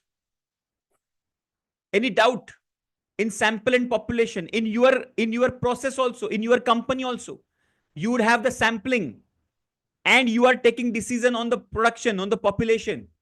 Correct? So this is very, very important. Very good. Super. Now, today we are going to cover descriptive statistics. And tomorrow I will cover inferential statistics. Okay. In inferential statistics, we have hypothesis testing, regression, design of experimentation, etc. Of course, DOE is not a part of Greenbelt, but I will cover basic hypothesis and basic regression tomorrow. Okay. Today I am covering central tendency dispersion, which is mean mode, median, etc. Now, in descriptive statistics, there are two parts. Everybody with me till now? यहां तक सब कुछ समझ में आ रहा है descriptive इंफरेंशियल तक? Because now we are going a little deeper. If anybody behind, let me know. Clear hai? Very good. Now, let me give you example of, let's take the same example of cricket. Okay. I have got two options. One is KL Rahul and Rishabh Pant. Understand this? So this is very, very interesting example. And let's say I am Ajit Agarkar. I am the selector committee head. And I want to select only one wicketkeeper batsman in the team. And I collect the data of, let's say, average score first. I collect the data of average score. Let's say average of KL Rahul is, let's say, 40 runs. In one day cricket I'm talking about. And let's say Rishabh Pant is also 40 runs per innings. So average exactly matching. Then I will collect the data of sigma, the standard deviation, which is a measure of the variability, the variation. I found that the standard deviation of Rahul is 5 runs and Rishabh Pant's standard deviation is around 15 runs. So if I draw, understand this, if I draw these, the bell-shaped curve of Rahul, it will look like this, where the center will be at 40, average will be at 40 runs, and the range will be around 45 to 35. So the standard deviation is around 5. Whereas if I draw the distribution curve of Rishabh Pant, the average will be 40, but the range will be around what? 55 to 25. Are you clear with this? Are you understanding? I'm just giving you a very raw example here. Are you clear with this? Just type yes in the chat box. Everybody's understanding this? So average wise, both are same. So when it comes to average, I am talking about the central tendency of the data. Okay. But when it comes to standard deviation, I am talking about the spread of the data. How much is the variation in the data? So Rishabh Pant sometimes get out early, sometimes he makes better run, But Rahul is very, very consistent around 40 runs. Whenever he comes to bat, he at least scores 40 runs, very consistent. Rishabh Pant is not consistent. Sometimes he makes century, sometimes he will get out in zero. Are you clear with this example? So in statistics, both elements are important. Central tendency is also important and dispersion is also important.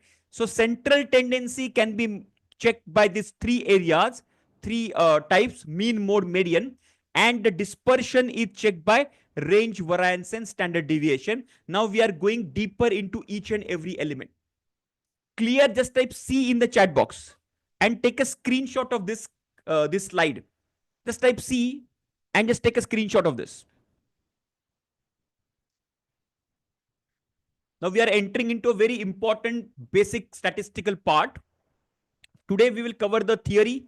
Tomorrow we'll go for the practical on the Minitab directly. Okay. Yeah. So the people who are making the payment, we will make sure that tomorrow morning, okay, you will get the access of the Minitab software. All right.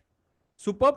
Yeah, the other people can observe whatever we are doing during the hackathon. All right, superb. Now coming back to the central tendency, which is mean, mode and the median. Okay, so let me go to the central tendency. The first part is the mean. Mean is nothing but simple arithmetic mean or the simple average. Okay, just for example, look at this. So these are the 5 days production. 500, 700, 750, 600, etc. So you add all the days, divided by 5 is equal to 615. That means average production every day is 650. Simple average. Okay, very simple. Mean is simple average. Okay. The next one is called mode. Mode is nothing but the highest frequently occurring value. The highest frequently occurring value. Okay, very frequently occurring value. For example, just observe this data set, guys. Observe this data set and tell me which value is appearing frequently here. Type in the chat box, everybody. Type in the chat box. Very nice. 75, right? Fantastic. So you can see 75 1, 75 2, 75. So 75 has come 3 times. Okay.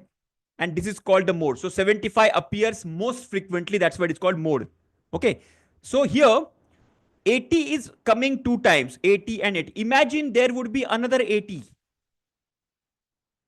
So what would be the mode in that case? So there will be 375s and 380s. In that case, what would be the mode? Type in the chat box. In that case, what would be the mode?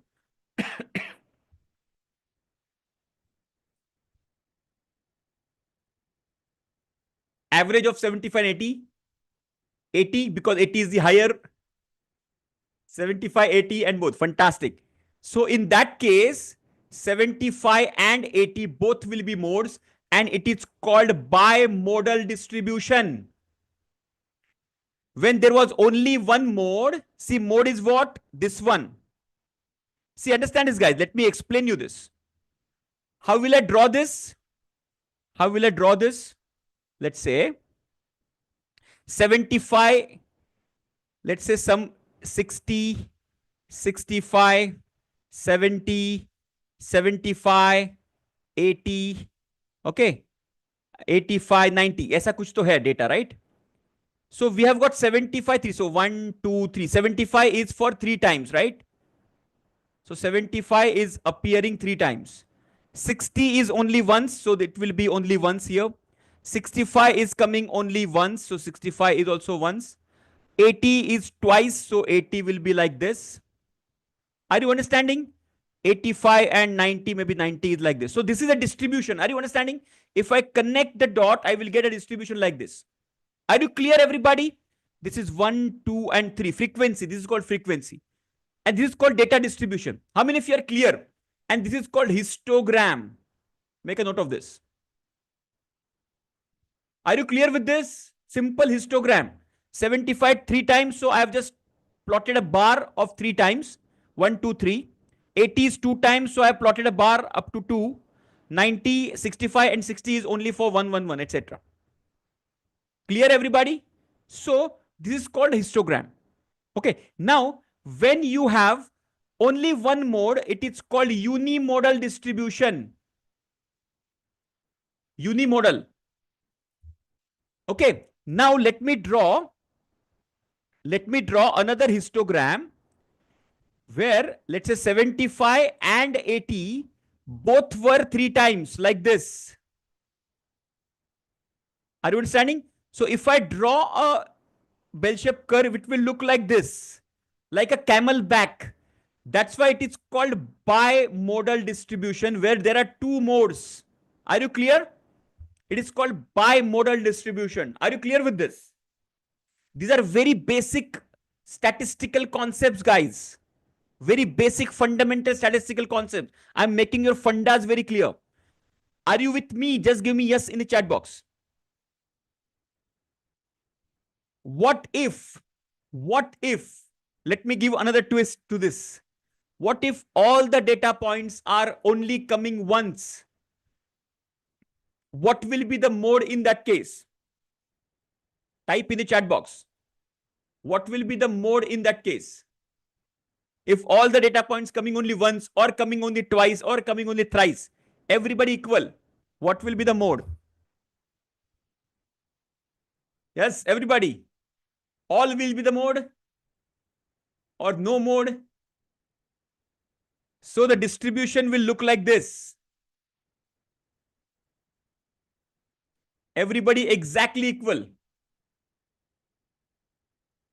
This is called as uniform distribution. Make a note of this. This distribution is called as uniform distribution. It is not normal distribution. And there is no mode into this. There is no mode. Not a single data which is maximum frequently occurring. All are equal. It's called uniform distribution. Are you clear? Now mode is clear. Just type yes in the chat box. Okay? Whatever data is coming multiple times. See, in normal scenario, you will find out normal distribution only, where there will be only one mode. Normal distribution is always a unimodal distribution. Only one mode is there. Clear? So we have understood mean, we have understood mode. Let's come to median. The third character, the third measurement is called median. What is median? Median is if I arrange the data set. If this is a data set, if I arrange the data set in the ascending or descending order, whatever is in the center is called the median. If I arrange the data set in ascending or descending order, whatever is in the center is called median. So in this case, 19 is in the center. That's why it is median. Now, if you count this 1, 2, 3, 4, 5, 6, 7 data points. So we have odd number of data points. That's why we have only one center value. What if I add, let's say 42 here? Now it has become even. Now when it comes even, you will have two values in the center, 19 and 25. In that case, we will take average of 19 and 25, which will be 22. So 22 will be median in that case. Are you clear with this? Just type yes in the chat box. Clear hai median? Median is a centrally located value when you are arranging the data in ascending or descending order. Clear? Super. Now, with this, how many of you are aware of percentile? Percentile suna hai kabhi? Just type yes, no in the chat box. Percentile, have you heard about? Not percentage. Huh? Percentage is simple divide by 100, right? The total divided by 100. What is out of 100? How many? That is called percentage. But what is percentile? What is percentile? SSC, HSC result में percentile, and you know the that CET and JEE examination, they use percentile. Okay, so let me explain this concept. Now listen to me very carefully. How will I explain the percentile to a 10-year-old student? Okay, imagine there is a horizontal cake on the table. This is a horizontal cake. All right. Now, and there are 100 people in the room, and I want to divide this entire horizontal cake into 100 equal pieces. and I have a knife with me. Let's say this is my cake cutting knife. Imagine this is a knife. Okay. It doesn't look like, but imagine this is a knife. How many cuts I have to make 100 equal pieces? Type in the chat box, guys. How many cuts I have to make 100 equal pieces? Type in the chat box. Yeah, I don't have to make 100 cuts. I just have to make 99 cuts, because the last cut, with only one cut, I will get two pieces, right? So I will only have to make 99 cuts. So every cut is one percentile here, guys. Every cut is one percentile. Are you clear with this? So imagine now this cake is data arranged in the ascending or descending order. If I divide this in 100 equal parts, so every part is a percentile. Are you clear? Just type yes in the chat box. Clear, everybody? Super clear. Just understand the concept. Okay. Then in the same case, if this is percentile, what is the quartile then? Quartile meaning the quarter, right? What is quartile? Instead of 100 parts, if I have to make 4 equal pieces, how many cuts I have to make? The same knife, how many cuts I have to make? Type in the chat box. How many cuts I have to make? 3 cuts, right? First, second, and the third cut. Yes? Which will make 4 equal parts. Everybody, are you clear? Now, this is quartile. What is quartile? This is called first quartile. This is called second quartile. And this is called third quartile. So we have always 3 quartiles. First, second, and third. Wherever we are putting the cut, that is called a quartile. And this cake is nothing but the data arranged in the ascending or descending order. Clear? Now, understand this, huh? Can we say the first quartile equals 25th percentile? Can we say that? Just give me yes in the chat box. Can we say first quartile equals 25th percentile? Just give me yes. Are you comparing percentile and quartile? Can we say second quartile equals 50th percentile? Yes or no? If I check the percentile, it will be a 50th cut. Correct? Can we say third quartile equals 75th percentile? Yes or no? Can we say second quartile, which is 50th percentile, can we say it as median? How many of you got it? Fantastic. Can we say this is my first quartile, this is my median or second quartile, and this is my third quartile? Can we say that? Very simple. Now you can see the data. It's very simple. Clear, everybody? Initially, it might seem a little confusing, but if you observe, I've made it so simple. So clear, mean, mode, median, percentile, and quartile. Is it clear? Just type yes in the chat box. Tomorrow, we are going to learn something called box plot, where we are going to use it with the help of Minitab. See, you don't have to practically calculate it. We have a beautiful software, powerful software called Minitab, which will be calculating this for you. Clear? We just have to understand the basic fundamentals. And with a simple example of a cake, you can also explain it to somebody, and you also can get conceptually right. Clear, everybody? Just type yes in the chat box if you're clear with me. So mean, mode, median clear hai. Percentile, quartile clear hai. Let's move ahead to the dispersion. Okay? Dispersion. Quartile, same Sachinji. Instead of 100 pieces, if I have to cut into 4 equal pieces, that's where the quartile comes into picture. Okay? Now, coming back to dispersion. In dispersion, there are 3 parameters. One is called a range. What is range? The highest value of the data set minus the lowest value. Okay? So understand this. If you remember of KL Rahul and Rishabh Pant, I drew this, right? So right now we spoke about the central tendency, which is the center part, mean, mode, median.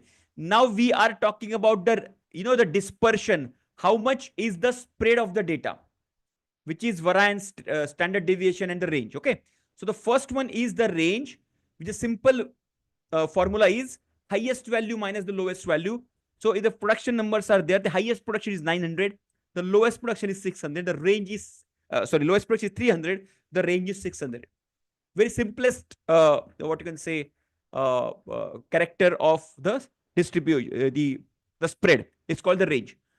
The next one, now in this 6 steps, we will understand how we can calculate standard deviation variance. Okay, this 6 step. First, take a screenshot of this. Very, very important slide here. It's a handwritten. Just take a screenshot. We'll go one by one. Okay. So how do we calculate a standard deviation? Step by step. I'm just decoding right now how we arrive at the standard deviation formula as well. Okay. So the first step is to collect the data. Imagine this is a data set. Okay. 10, 12, 15, 18, 20.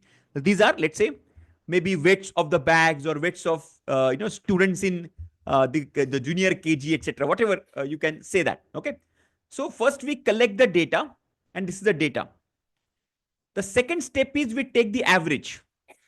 Okay, so if we add them up, divided by 5, so we will get 75 divided by 5 is equal to 15. So 15 is our average. So first step, collect the data. Second step, take the average. The third step, we calculate the deviation from the average. This is very, very important. See, we are calculating standard deviation. What is deviation, by the way? Deviation is distance from the mean. Distance from the mean meaning the average. You can see here, average is mean. So distance from the average is called the deviation. So now we are calculating the deviation from each and every data point. Now look at this. First value is 10. What is the distance if we deduct 10 minus 15? What is the deviation here? The deviation is minus 5. I'm just writing it here. The deviation here is minus 5. Understand this. After that, the second point is 12. 15 is the average. What is the deviation between 12 and 15? Which is minus 3. Then the third point is 15. 15 and average also is 15. So the deviation is 0. The fourth point is 18. So 18 minus 15 is 3. And the last point is 20. So 20 minus 15 is 5. So we have got minus 5, minus 3, 0, 3, and 5. These are the deviations. Are you clear, everybody? Just type yes in the chat box if you are clear with this. Super clear. Anybody behind, let me know.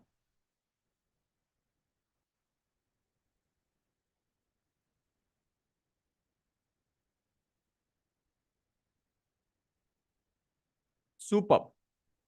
Yeah. So the people who are making the payment, please hold on. Let's understand this and then you can complete the payment procedure. Okay. 6 people have registered right now. So just hold the payment up right now.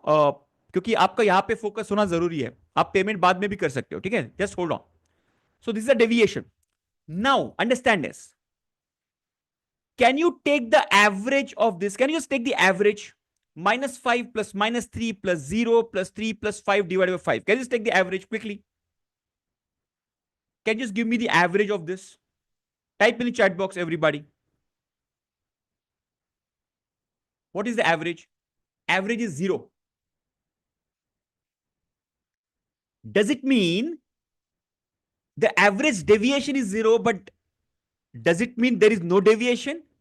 Of course, there is a deviation. There is a distance in each and every data point. Yes or no?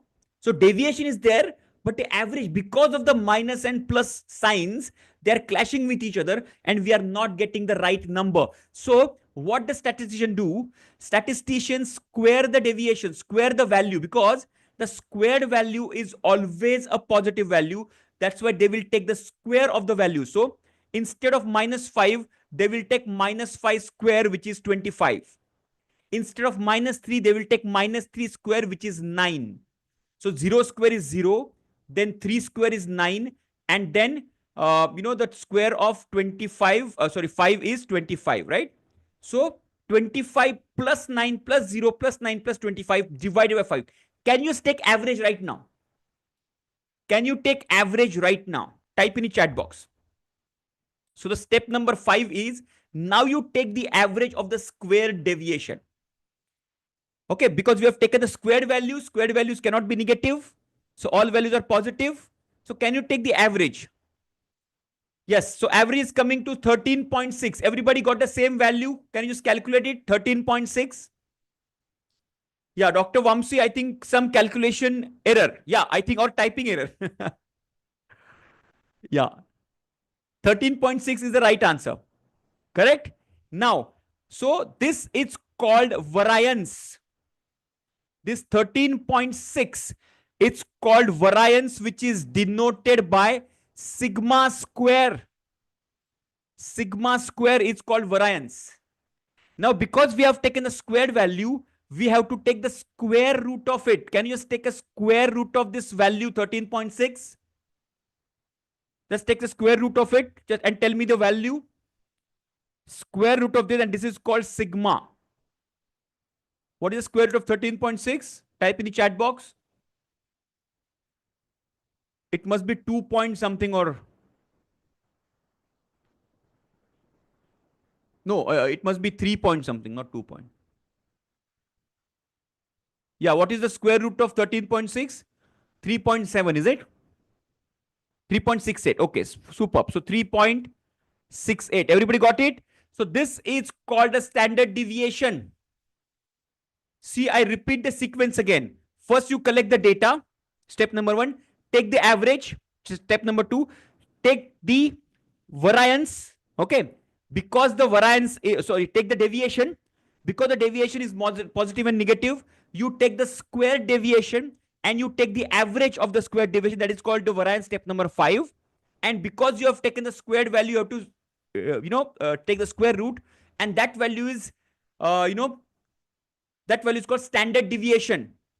If I have to write down the formula will look like this. The formula of standard deviation will look like this. Sigma is equal to square root of summation of xi minus x bar raised to square, where xi meaning the individual data points, x bar is the average raised to square, divided by number of data points n. This is the formula for standard deviation. Make a note of this. And we have decoded this entire formula, guys. Clear? Now, let's understand, what does this 3.68 meaning? What is the meaning of 3.68? Okay. No, first let me ask you the question. Let's say this data point is in kilogram. Let's say this is the weight of 5 students of junior KG. Okay. 2.5 year, 3-year students. Okay, so what will be the unit of standard deviation? Standard deviation का unit होता है क्या? So let's say standard deviation is 3.68. Will there be any unit? Yes, no, no, yes, don't know. Yeah, people are saying no, no, no, no. So some people are saying yes. And some people are saying हाँ, standard deviation का भी unit होता है exactly equal to the data value. Standard deviation has a unit of measurement exactly equivalent to the data value. If the data is in kilogram, standard deviation will be kilogram. If data is in meter, standard deviation will be in meter. If data is in degree centigrade, standard deviation will be degree centigrade. How many of you got a bulb on moment right now? Just type BO in the chat box. Bulb on. Okay, twing. Yes, that's a bulb on moment. Now, understand this. How do we read that? How do we read that? For a layman's language, average distance from the mean. Simple. The average deviation, average distance, deviation meaning the distance. Standard deviation is average deviation from the mean. That's it. Average deviation of all the data points from the mean is called standard deviation. More the standard deviation, more is the spread of the data. Lesser the standard deviation, lesser will be the spread of the data. Are you clear with this? Let's look at this data, guys. Okay. Now, n is equal to number of data points. Let's say 23. X bar is 5 and standard deviation is 1.75. Look at the spread. It is highly spreaded. The same number of data points, same X bar, the center is exactly same. But the standard deviation is reduced. You can see the spread is reduced.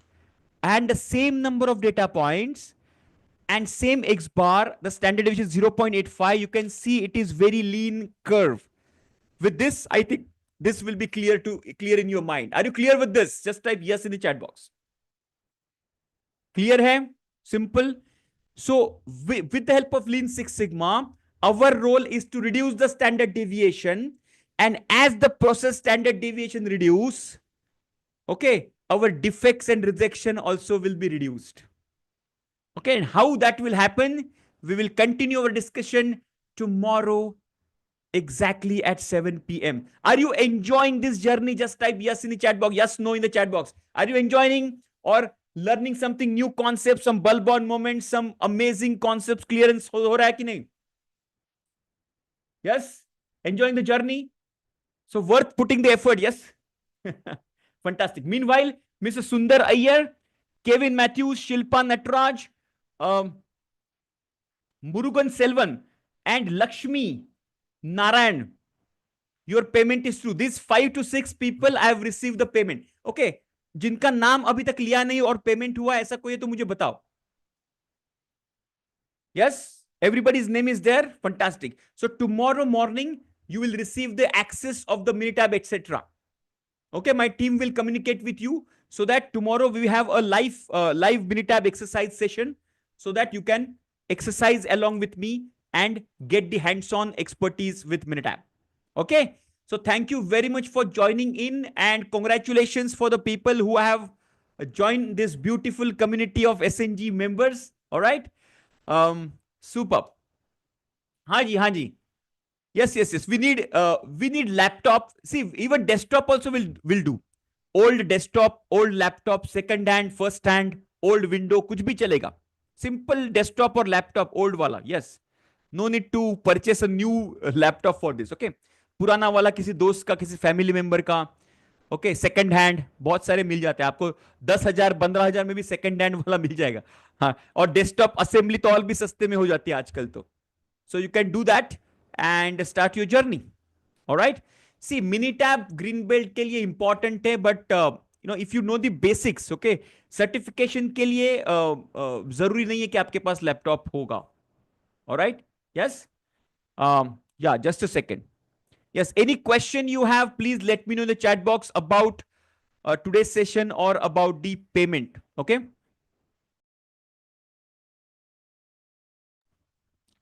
Yeah, Sandeep ji, I think we have noted your number and our team will be in touch. Okay.